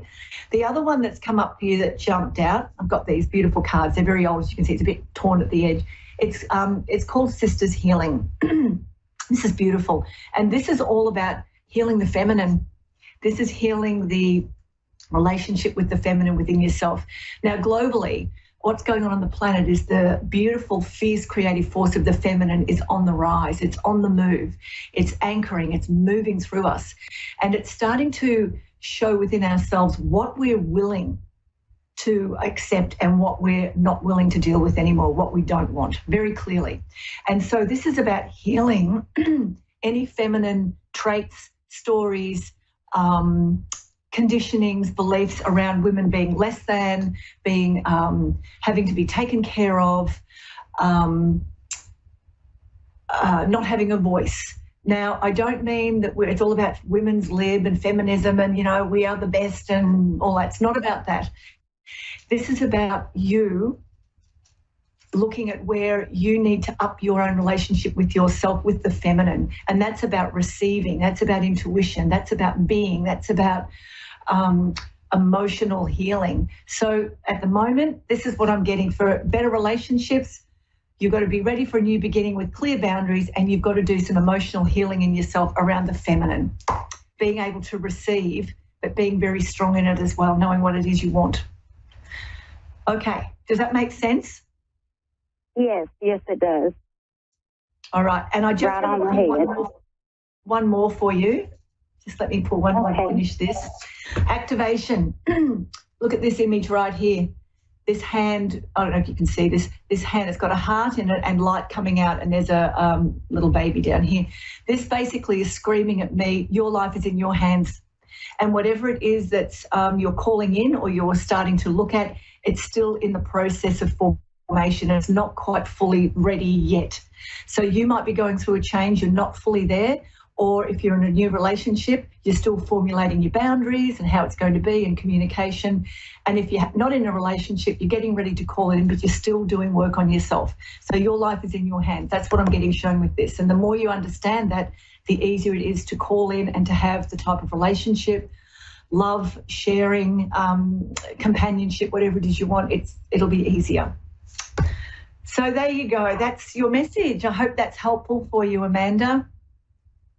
Yes, it was. Thank you so much. You're very welcome. You're very welcome. Anything else?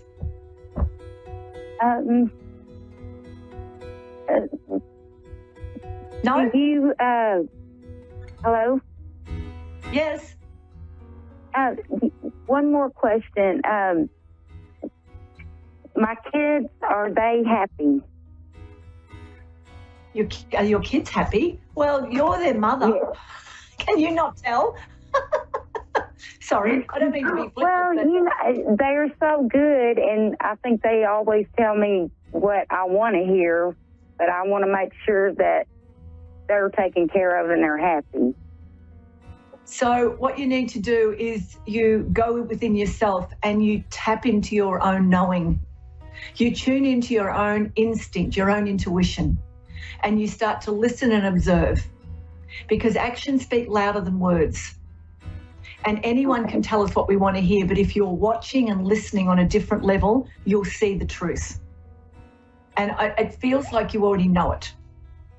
You know, whatever it is. So you just need to trust that. And sometimes you've just got to accept wherever they're at and step back and go, I'm just going to love them anyway, because that can shift all sorts of things. Understood. So that's the advice I would give. So thank you, Amanda. Have a great Easter break coming up. Enjoy that. Thank you. You too. Bye. So, isn't that great? We've got people asking about love, and that's what we've got to start delving into. The love of self radiates into life. So I'm Raylene. I have a beautiful website, Raylene Byrne, Medicine for Your Spirit. Come and see me. I've got lots of great stuff there. I've got oracle cards there. You can get a free reading for yourself. Beautiful grids.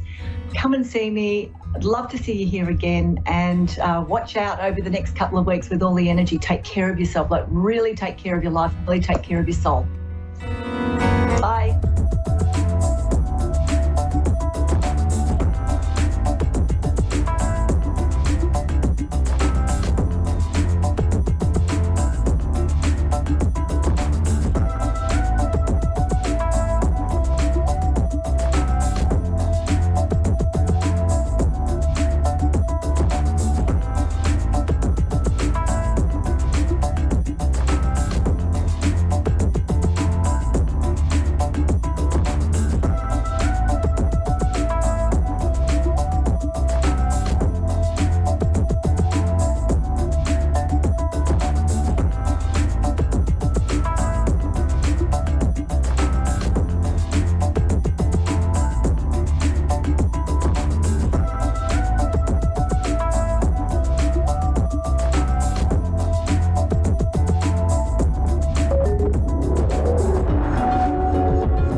listening to A1R Psychic Radio, Earth's #1 psychic radio network, and watching Moonstruck TV, enlightening television.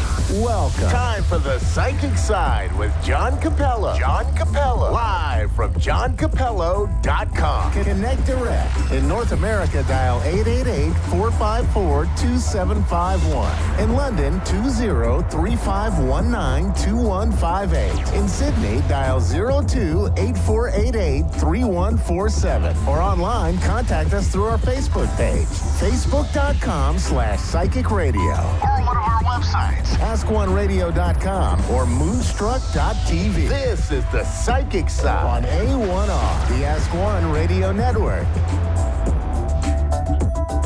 Okay, well, welcome to the Psychic Side here on the A1R Psychic Radio Network, Moonstruck TV, enlightening television as well. So we're delighted to be here on the #1 psychic radio network on Earth, and we have the stats to prove it. So thank you for joining me today. I am John Capello. I'm a psychic medium from the North Texas area, and I've been around a long time in this area. A lot of people know me from around the country because I travel around the country.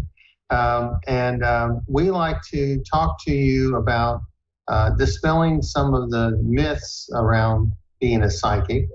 And by the way, I want to tell you that our show is sponsored by Miracles of Joy. I want to make sure that I get that in. Miracles of Joy is a fabulous metaphysical store in Louisville, Texas, and also now in Bedford, Texas. But here on our program, we like to dispel some of the myths about that skeptics have about psychics. And today I feel like I have a kind of a serious topic I want to talk to you about because I've had some things go on, and it's important that we kind of have a little bit of a reality check when it comes to getting a psychic reading. And this is kind of the topic or one of the topics that I had with Jennifer Farmer, who was a guest on our program a couple of weeks ago. And she brought up some really good points, and I may be repeating some of them today, but I want to talk to you a little bit about getting a reading from a psychic, okay? And I'll tell you why at the end, why I feel like this is so important. And the first thing that I want you to realize is that getting a reading from a psychic may sound like common sense, and it may very well be common sense, but that may be the information that's coming to the psychic, and so that's what makes it valuable, though, because it's validation, and being validated with common sense is important because anyone can make up something if they want to. But the energy that's around you, if it's common sense, then the psychic is validating that, is bringing that to your attention. And it's just something that you'll be disappointed if you just feel like, oh, well, they just gave me common sense. But common sense is a very important part of the human experience. Some people just don't have common sense. So we have to take that into consideration as well. And I want to get in one other point before we go to our first caller. Let's see, I want to make sure that I'm in the chat very much. Okay, there we go. I'll get to you in just a moment, Marie. But secondly, you need to be open to psychic information.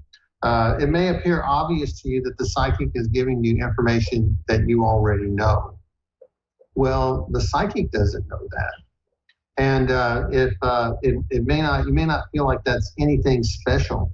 But when you tell a psychic, well, I already knew that, or tell me something that I don't know, well, the psychic doesn't know you. Like, I don't know my clients. I don't read for family or friends. And so if I'm telling somebody something that they know, then I think that's pretty good because that's validating. That's information that is that gives you an indication that the psychic is for real, because they're getting information which is beyond the physical. And I can tell you information that you don't know. It's probably not true, and I wouldn't do that. But it's a good basis for a psychic to give you some insight, because sometimes when we're in a situation and the psychic can validate what the situation you're in, because they're detached and because they are sensing information that you may not be able to see because you're kind of enshrouded in the energy of the moment, when they can give you accurate information of what you do know, then they may be able to help you with information that is around you, okay? Of course, you have to depend on the credibility of the psychic, and for the vast majority of psychics, they are credible. They are good people. They're spiritual people. So I can't tell you they're always right. I know I'm not always right. But you just need to be aware that if a psychic is giving you information that you know, and then you fight with them, then it's not a good relationship that you have with the psychic. So let's go ahead and take our first caller, Marie in Sandown, New Hampshire. So Marie, are you there? Yes, I am. Okay, how are you today? Good. How about yourself? Fine, fine. So Marie, have you had a loss in your life? Has there been a loss around you? Yes.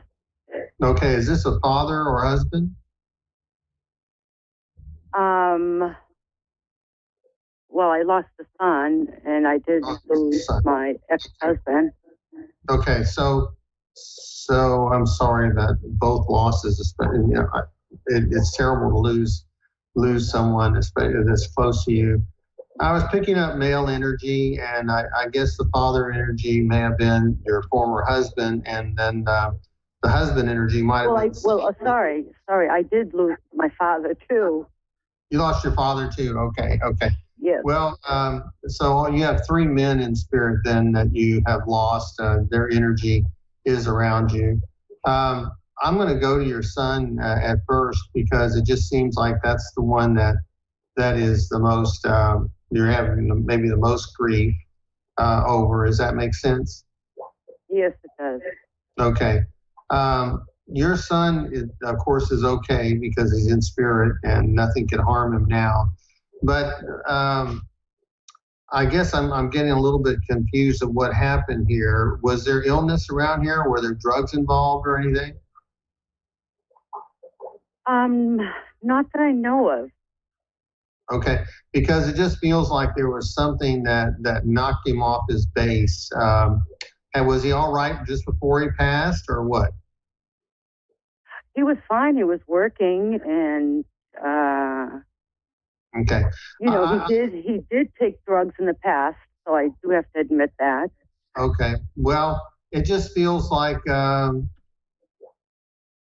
it feels like maybe he was at a tipping point to where his body couldn't just take any more, and it just feels like there was a collapse here. Okay, and this is not something intentional.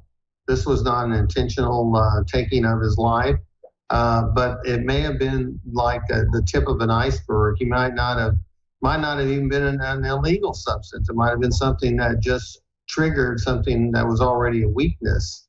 And so that's kind of what's coming to me. So did he collapse? Was there a collapse around him? I was told he was shot. He was shot? Yes. That's a collapse. It's not. Yeah, that's a collapse. I'm not laughing, but it just seems to me now he was shot. So there's this collapse. But could he have survived the incident and went to the hospital, or was he killed on the spot? He was killed on the spot. Okay. So tip of the iceberg. Okay, there was something. Now, was he in a position that he shouldn't, someplace he shouldn't have been, or what? I know that he was at home. He lives in Florida, and he had moved to Florida 2 years prior. So, okay. You know, I only know what I was told. Okay, there's something suspicious going on here, and it's like I say, there is something about drug use here. There's I'm sorry I missed it about but I got collapse, and I got a tip of the iceberg. I got those sorts of things. So those things are validating when it comes to psychic information. But there was just something about, I just kind of saw him, you know, just kind of collapse there.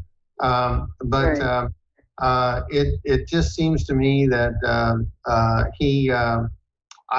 feel like generally he was a really good person.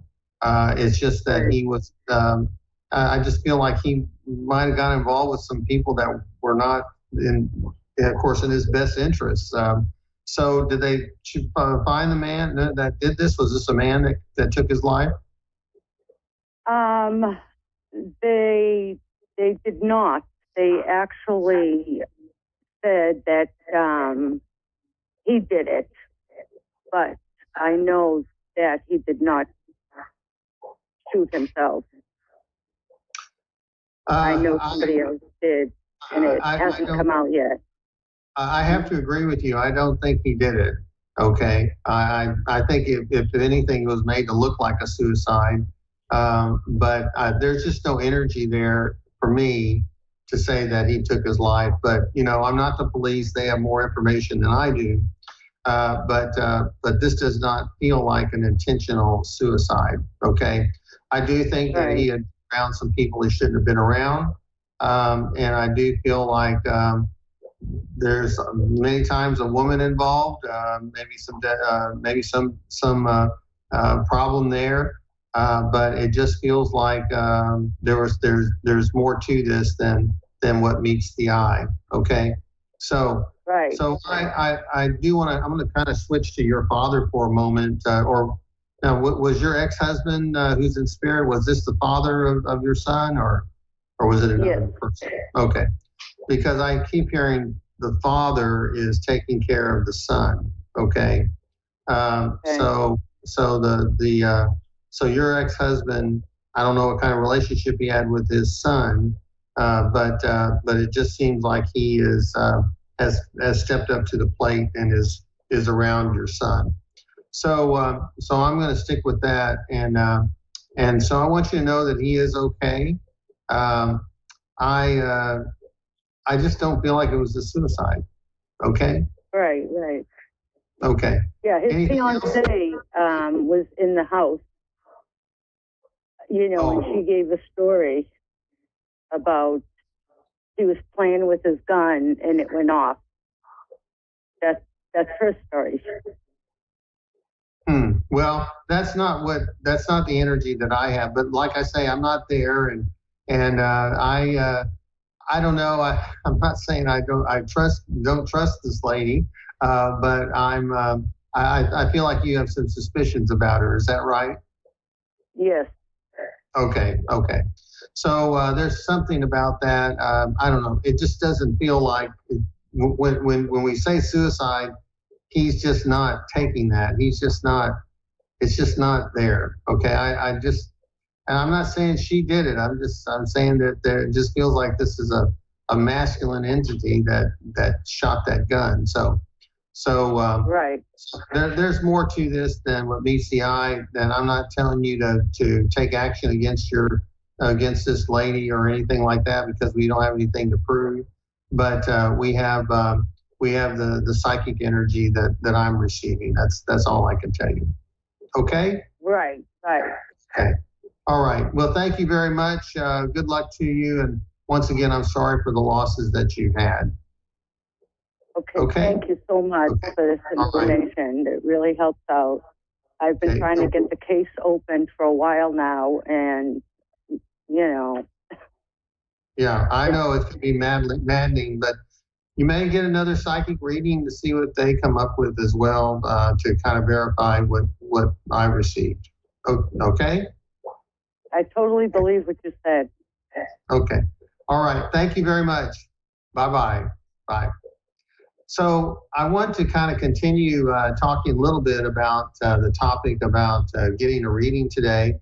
And you can kind of see how it works. I mean, there were some, I feel like, major things that I did get with Marie's son, the collapse, the tip of the iceberg. So something was the tip of the iceberg.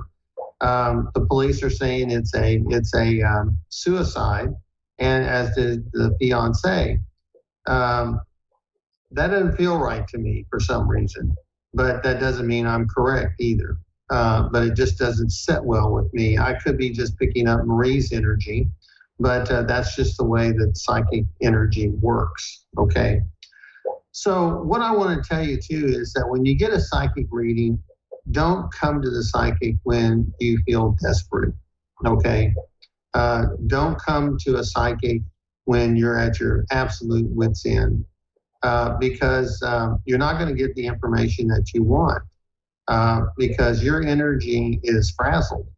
And when someone is that frazzled, the psychic who might be centered is going to give you what comes, and it just doesn't work. It just doesn't work. A lot of times when people will contact me, they'll say, I'm desperate. I need to speak to this person, or I need to do this, or I need to do that, or I need direction. I generally tell them, no, I won't do the reading for you, or I just step back. I don't want. It depends on the situation, but generally I won't do a reading for someone that says they are desperate, because it's not good for you, and it's certainly not good for me, because that energy is very disruptive for me as well. So, the thing is that if you put a psychic in a difficult position when you do that, because you're expecting some type of magic, and psychic readings are not magic. And they're not anything that's conjured, or it's not anything that's done with a spell. It just comes. It's just information that comes.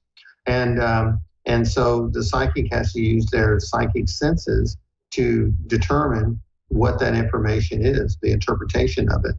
So let's go to Marcy in Winnipeg, Canada, and we'll take her reading, and we'll do a reading for her, and then I'll finish up on a couple of other things that I want to talk to you about getting the psychic reading. So, Marcy, are you there? Yes. How are you today? I'm good. How are you? Okay.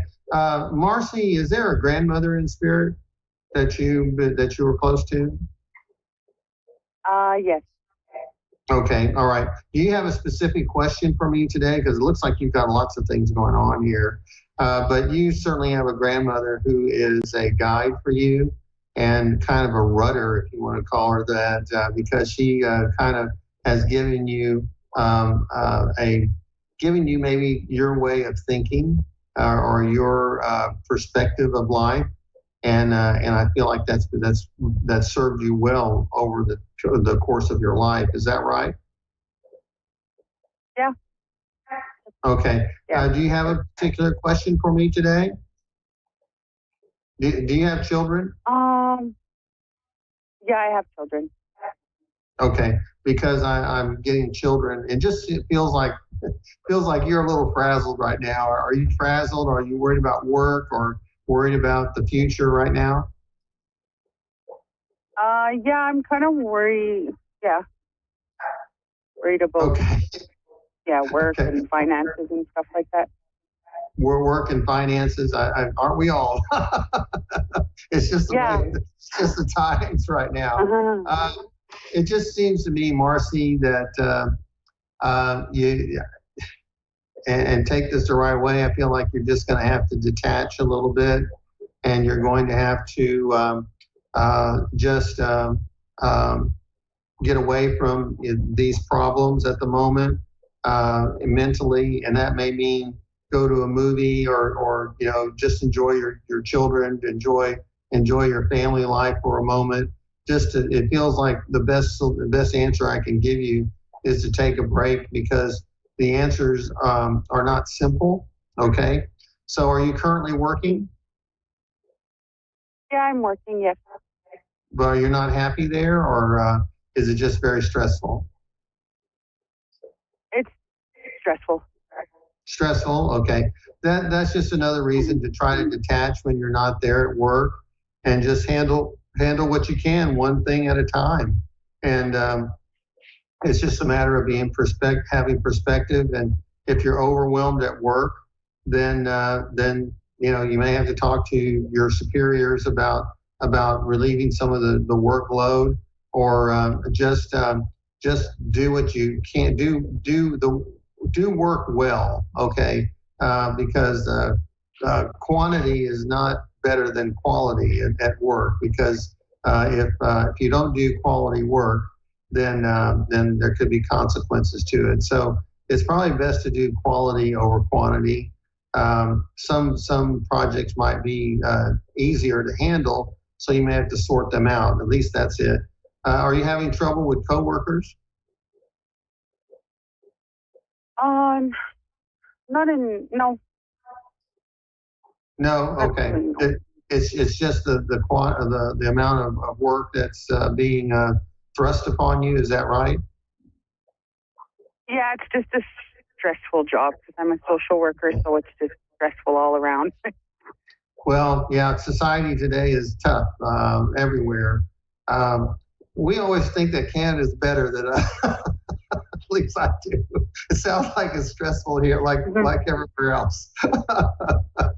So like I say, I feel like just take one step at a time. You might have to consult with some other social workers on specific cases, but it seems to me that if you detach and try to find some joy in your life, and find some things that are going to make you happy, and then it's going to help you deal with the overwhelming amount of work that you have. So I hope that's helpful. Is that what you're looking for, or do you have any other questions? Yeah.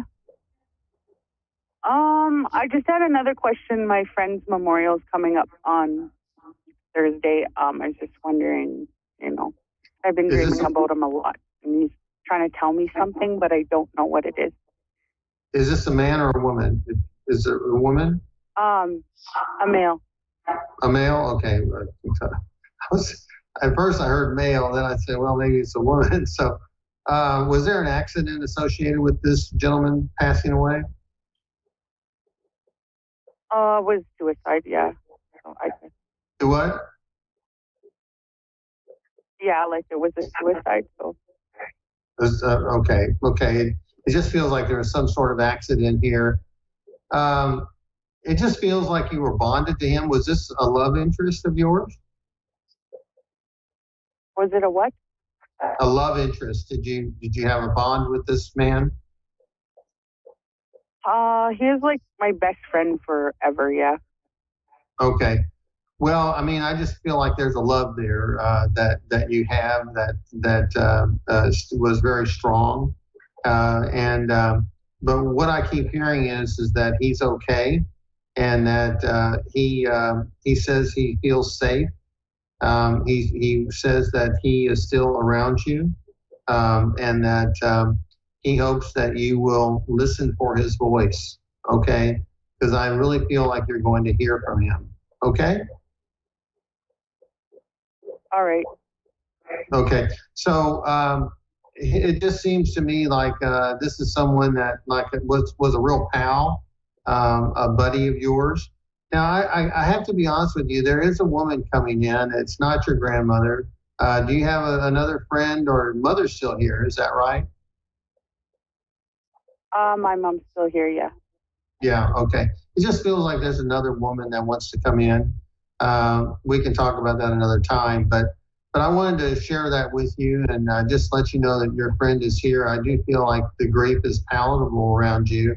And if they're going to have a memorial service, I hope that you will go and that you know that it's important to him that you be there. Okay? All right. Okay. Thank you so much. Thank you. Okay. All right. Okay. So I wanted to tell you that, there's a kind of an intimacy that is shared between a client and a psychic. And when you are not able to take something that later you tell the psychic was correct, it kind of throws people off. And because our energy is opened up like yours is, we're vulnerable too. And so there's a give and take there when you do psychic readings. And when you do an entire day of psychic readings, there's consequences. Sometimes the next day you have a terrible, what I call a psychic headache. Other times you might wind up overeating. Sometimes you just have to kind of sit in the dark for a little while to kind of pull your energy back in. And it takes some time to recover from psychic readings. And it's something that people don't realize, but these readings affect us as well as you. And a lot of times people leave a reading thinking a lot about what the psychic says, And that's important. But it's something that you realize that there's a give and take, and there's a toll that's given to the psychic as well. Also, I want you to know that making decisions solely upon what a psychic says is not a good recommendation, because we are psychics. We read energy. We're not lawyers. We're not doctors. We're not financial planners. And we are not accountants. We're not professional people in those areas. We can tell you what the energy is around you. It may be correct, but it may not be correct. So when you're getting that kind of advice from us, then it's always good to consult with an attorney if it's a legal matter, consult with the doctor, and consult with others that are more astute in that field, because we can only give you the energy that comes to us. And it is not always correct, because we could be picking up your fears, you see. And so it's something that you need to be made aware of, because psychic readings are very valuable because they're validating. They're validating, and they can be highly accurate, and they usually are accurate if you're with a good psychic. But the point is that you've got to check and use your own decision-making processes when you get information from psychics. And then finally is always tell the truth to a psychic, okay? Tell the psychic the truth, because now I'll tell you the reason why I'm bringing this up is because I recently did a reading for someone, and when they first came, I told them exactly why they were there. And then I said, is that the reason why you're here? And they said, no, I just wanted a general reading. Well, we went through a full hour, and at the end, they said, this is the reason why I was here. And I said, well, I said that in the very beginning. Why'd you go a full hour, without acknowledging that? And they may not have been a believer or whatever. Excuse me. They might have just been desperate for a reading, but they had some decisions to make in their life. And I could have been, I feel, helpful, because I could have followed the energy of that original thought. So when a psychic is correct, don't fight with them. Work with them. They're not there to hurt you, that's for sure. So that's going to just about do it for us here on the psychic side for today. And I hope that you will have a great April. We are here every Tuesday at 5 p.m. Eastern. I'm John Capello. Our sponsor is Miracles of Joy. Go to their website and use code PSO223 to get a discount. So that's it for today. So long, and we'll be with you next week here on the A1R Psychic Radio Network. Bye-bye.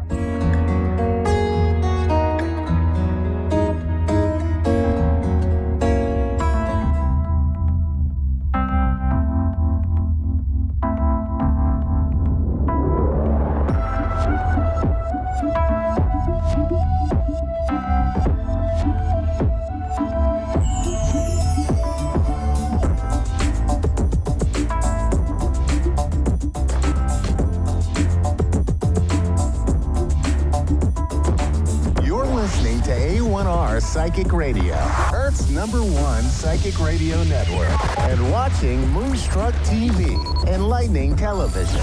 Welcome. Time for Amanda Hall Psychic with Amanda Hall.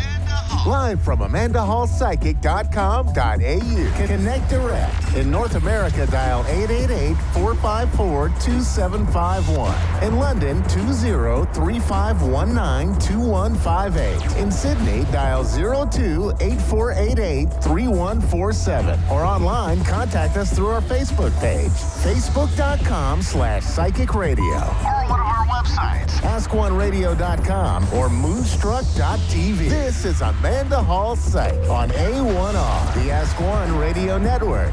Welcome to A1R Psychic Radio here on Moonstruck TV with Amanda Hall Psychic, all the way from the Gold Coast here in Australia. It's been very sad news that's come in overnight, and in the US with that terrible boat tragedy, the tanker that containing containers that ran into the bridge. I watched it sort of last night on CNN here in Australia, and I just sat there in absolute horror. I can't wrap my head around what the families are going through, the first responders, everybody that's involved in it. It is a terrible tragedy, and let's hope that they get some answers and find anybody that might still be in the water. And also our heart goes out to Princess of Wales this week, Catherine, with her diagnosis with cancer. I mean, I can't begin to imagine what that means for that family. And she has young children, and, we're all praying for her, and we're all hoping that she makes a full and speedy recovery. It's not a battle that anybody should have to go through. And I know there's many, many families around the world that are facing that at the moment that aren't in the spotlight. And our heart goes out to each and every one of you. I mean, I don't think there's a person in the world that I've met yet that hasn't been touched by that terrible disease in some form or another, whether it's been a close family person, a friend, or just, knowing somebody, your neighbour or whatever that's gone through their battle with cancer. I haven't certainly missed that trip either. I've had a few family members that have fought it over the years, and it's not an easy journey. And here in Australia, not to sort of leave the local stuff out, we had a terrible tragedy overnight too, where we had 3 fishermen died off the South Australian coast that were out, getting fish for everybody for the Easter holidays. So wherever you are in the world, if you've been facing anything this week, please know that you're in our hearts, you're in our prayers, and we hope that things improve for you over this Easter break. Anyway, the Simply Tarot card of the week is money problems. It's the 8 of Cups. It's the card of money problems, or turning your back and walking away, knowing nothing more can be done. Now, sometimes in life we have a situation where we've put our best effort in, we've put our best foot forward, we've done everything humanly possible that we know about, and there's nothing left to do except to turn our back and walk away. And if you notice that he's walking sort of what seems to be up the hill, not down the hill, the cups are in front of him, so it's sort of like the cups are still full, so there's still potential there, there's still opportunities there for you to be able to make some changes in your life that will bring about some improvements. But the first thing you have to do is let go of it emotionally. The Cups cards are always connected to emotions. You can see the moon in the background there. And for those people that aren't familiar, the Simply Tarot deck was brought out in 2005, I think it was now, and by Hinkler Books here in Australia, taken off the Rider-Waite deck. And this is actually a real live shot of the beach that's only 5 minutes away from me, Currumbin Beach. So we did use some actual Australian footage and scenery in these cards, and they were all purpose shot photographs. But anyway, getting back to the card at hand, it is time to turn your back and walk away from things that you can no longer have any control over. And then I think you will start to see improvements as you start to slowly walk up the hill. You'll start to feel as if you're regaining your control again. And I think that's the important thing, is to be able to regain control again and to be able to move forward and say, I've given it my best shot, and now I can only just move forward. And I think that's a really important way to look at that card.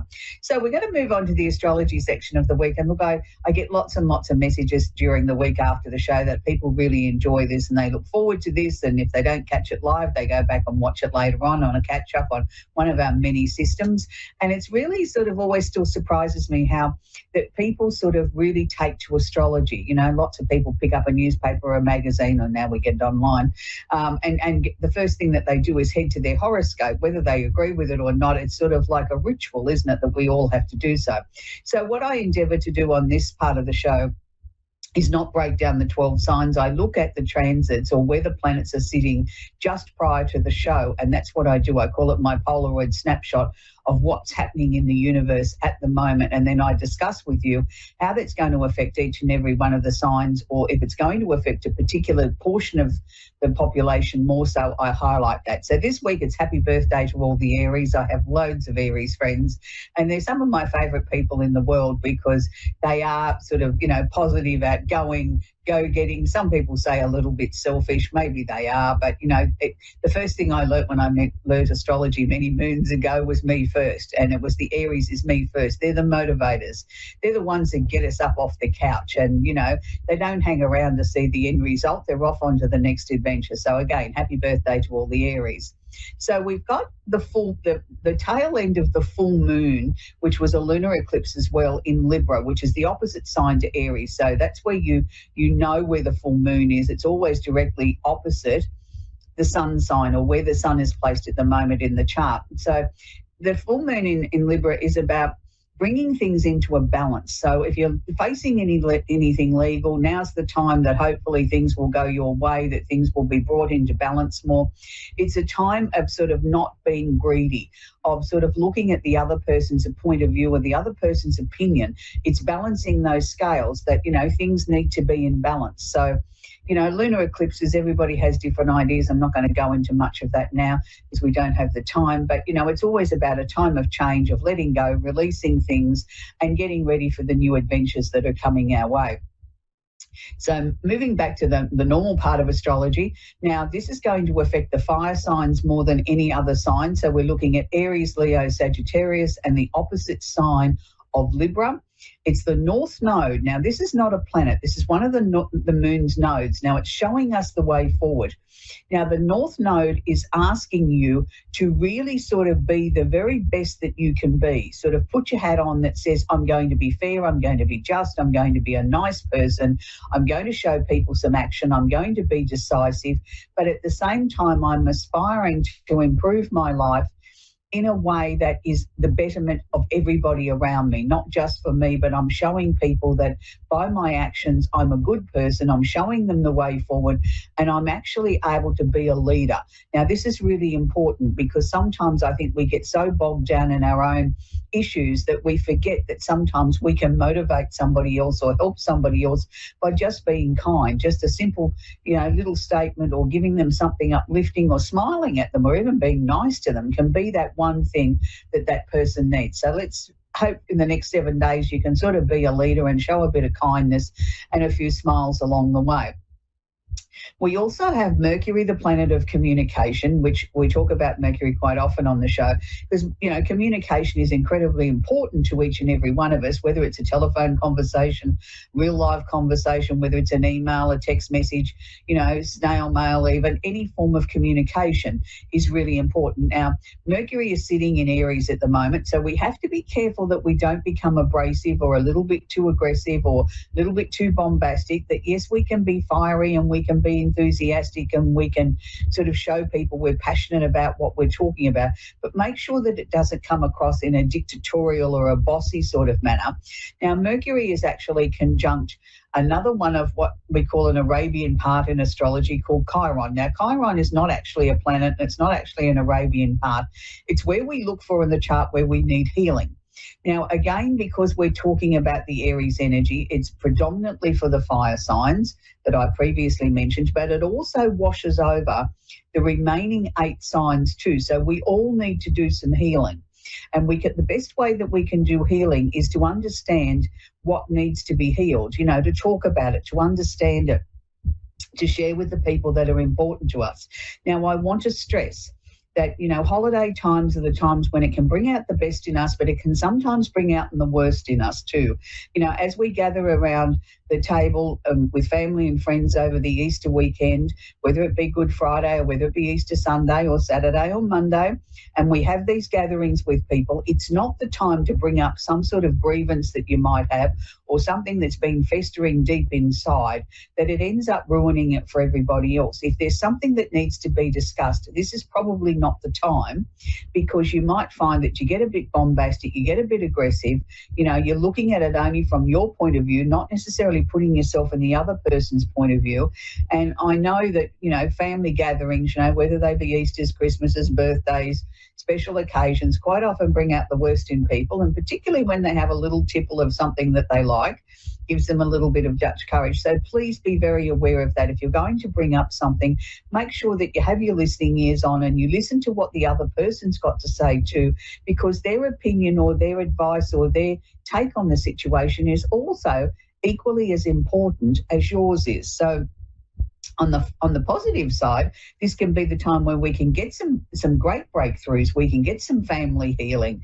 If we only listen to each other and leave our egos at the door, then maybe we can resolve things that have been troubling the family as a collective unit for some time. So let's put a positive spin on it.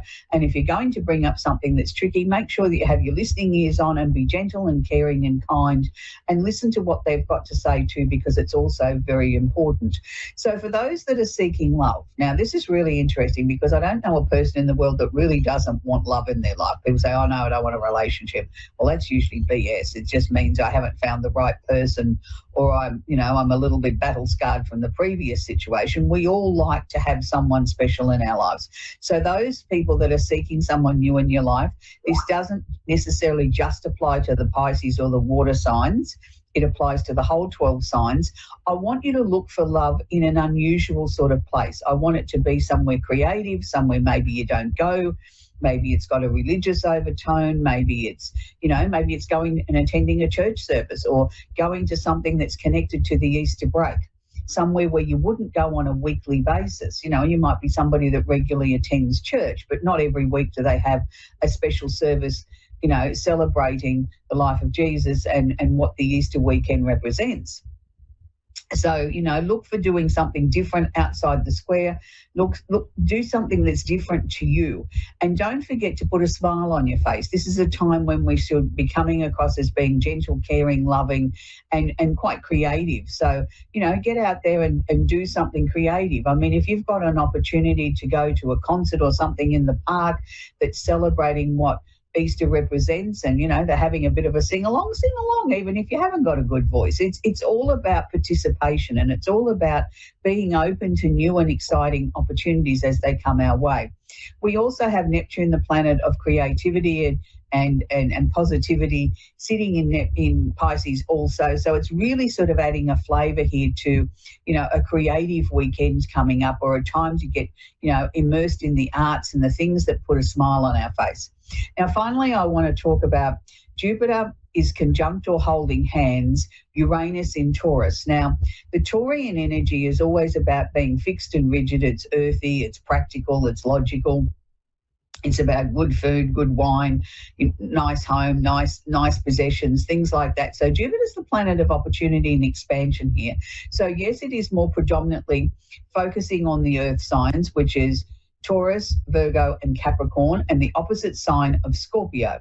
But you have to be aware here, because as Jupiter is conjunct or holding hands Uranus. Now, Uranus is like the Tower card in the tarot.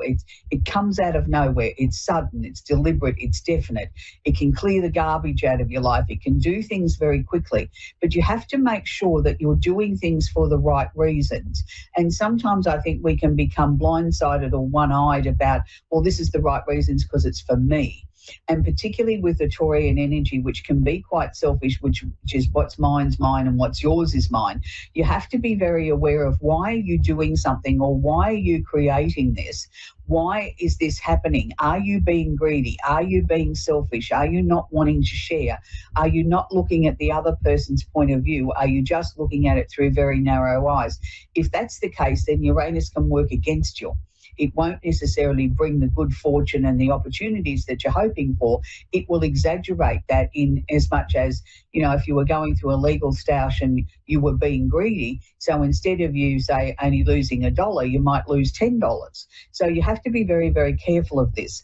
And during the week, when I was doing research and focusing on things, it suddenly dawned on me that we've been talking so much about climate change when Pluto was in Capricorn that I overlooked the most obvious thing, and that's Uranus sitting in Taurus. And he's been there for some time now. And because Uranus is the planet of the unusual and the unexpected, what have we been seeing around the world? We've been seeing unusual, unexpected weather events. They keep saying the 1 in 100 year flood, and it's the third time it's happened in 5 years. And we've seen droughts, we've seen floods, we've seen fires, we've seen famine. We've seen anything that's connected to the earth has been sudden, unexpected, come out of nowhere, weather events that, even the authorities are scrambling to describe and understand why they're happening. Yes, I'm not saying that they're not connected to global warming. I'm a firm advocate for that. I do believe we've got to take more notice of our planet and start to work with it. But maybe this is what Uranus is trying to do, is shock us into getting out of our comfort zone and saying enough is enough. It's time now that we all need to collectively band together and try and prevent what Mother Nature is dishing out, because Mother Nature is showing us how angry she is that we're not respecting her world. So I'll just leave you with that thought. We're going to take our first caller now. It's Letitia in Nixa in Missouri. Letitia. How are you, Letitia? I'm good. Oh, Letitia, I'm sorry, dear. I'm not very good at pronouncing names. It's okay. How can I help? Do you have a question for me? Where do you see my new person that I'm seeing? We're in a, what you call a situationship, I guess. Yeah, and that's really interesting. I don't need their first name or anything. I'm tuning into their energy. Has there been a lot of change in both of your lives as you sort of came together? It was sort of, was it an unexpected connection? I mean, we were talking like 5 years ago, I guess, and we just had a really good connection and vibe and everything. And then we stopped talking and then started talking again, and it just started like it never ended. Okay, good. But what they were showing me that there was a break there. So it's interesting that you said, you know, it started 5 years ago and then there was a break and then you came back together again as if nothing had ever changed, you know, that you just had a pause in the conversation. That's good. But in that time, I think both of you went through your own challenges in life and your own changes, that they had to be sort of out of the road, if I can put it that way, before the two of you could have this opportunity to reconnect and sort of pick up where you left off and start to be able to move forward. I feel that there's going to be a major decision to be made between the two of you before the end of this year. So I'm taking from that he doesn't live sort of close to you, that you can't sort of go and grab a coffee whenever you like. Is there a bit of drive time between the two of you? A lot of what? Is there a distance between the two of you? Does he live, you know, an hour away from where you are, or? He lives like 35, 40 minutes away from me. Yeah, so that's what I mean. It's not around the corner. You can't just ring up and say, let's go and grab a coffee. You've got to plan these things. I just feel that there's going to be a major decision around October, November this year to bring the two households together and form one. Is that what you're hoping for, that this is going to become a very serious, committed relationship? Yes. Yeah, and that's what I'm seeing towards the end of this year. You know, the discussion might start earlier than that, but I was actually seeing the physical changes coming in around October, November, and I feel he's going to be the one to make the move closer to you, not the other way round. But I'm not sure that he's moving in with you. I think there's going to be something that the two of you are going to set up as being a home that is uniquely for you two, you know, like something new together. And whether that means it's, you know, we split the difference and, you know, we move to a location that's still close enough for him to go to work and still close enough for you and the things that you need to do in your life. So there's a lot to be discussed here, but I feel very comfortable with it. I feel very confident that this is going to work out. And it's really interesting because I think both of you have walked a very long, hard road to find each other. I don't think either of you have had an easy life. So it's nice to see finally that there's going to be a little bit of ease coming in and somebody that, you know, you both can rely on each other and you understand each other, and that's a good thing. You know, there's always great communication there, and there always will be.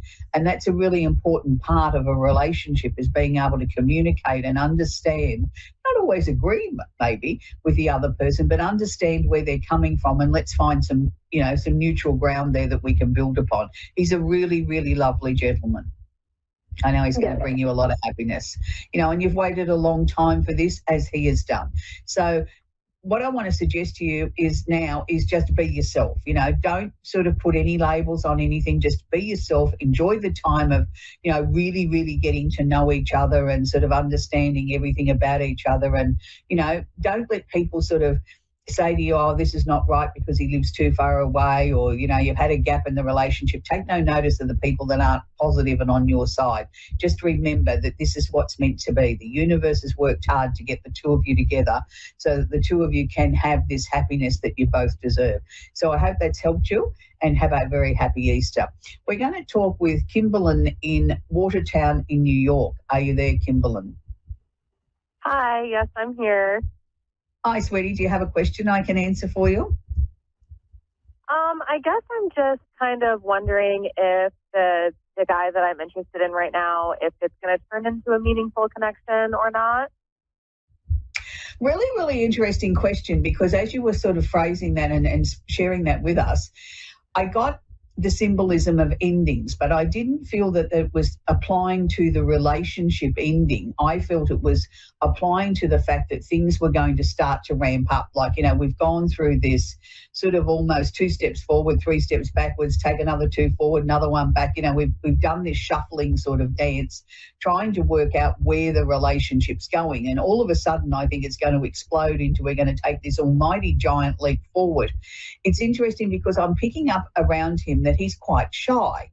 Yet most of his friends would describe him as being sort of quite extroverted, the life of the party, you know, he's somebody that's always making a noise, you know when he's around. But when it comes to personal relationships and being in love, he actually is quite shy and quite nervous. And that's why I think it's taken this amount of time for the relationship to get any sort of traction. I don't feel uncomfortable with him. I like him. I think he's a decent sort of man. I think, you know, he would certainly look after you and do the right thing by you. I just think he needs a little bit more confidence, where you're sort of more confident in how you feel about him. Are you not, Kimberlyn? Yeah, no, that's very spot on. He definitely is pretty shy in terms of feelings and relationships and stuff like that, but I am certainly not. I'm a very passionate person. No, you're very out there. You know, if you like somebody, they know it. If you fall in love, they know it too. We just need to nurture that with him. It's just sort of like, I put him in a professional situation and he's super confident. You know, he's the go-to person.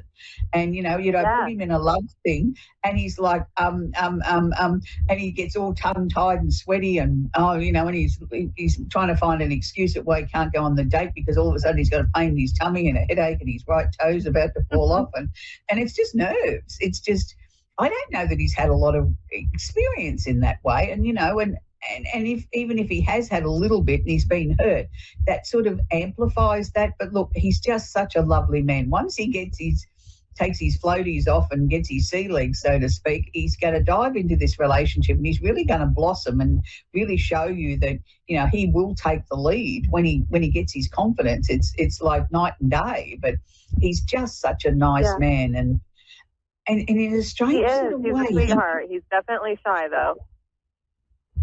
Yeah, he is. But what I also feel is he sort of looks at himself and says, how did I get this lucky?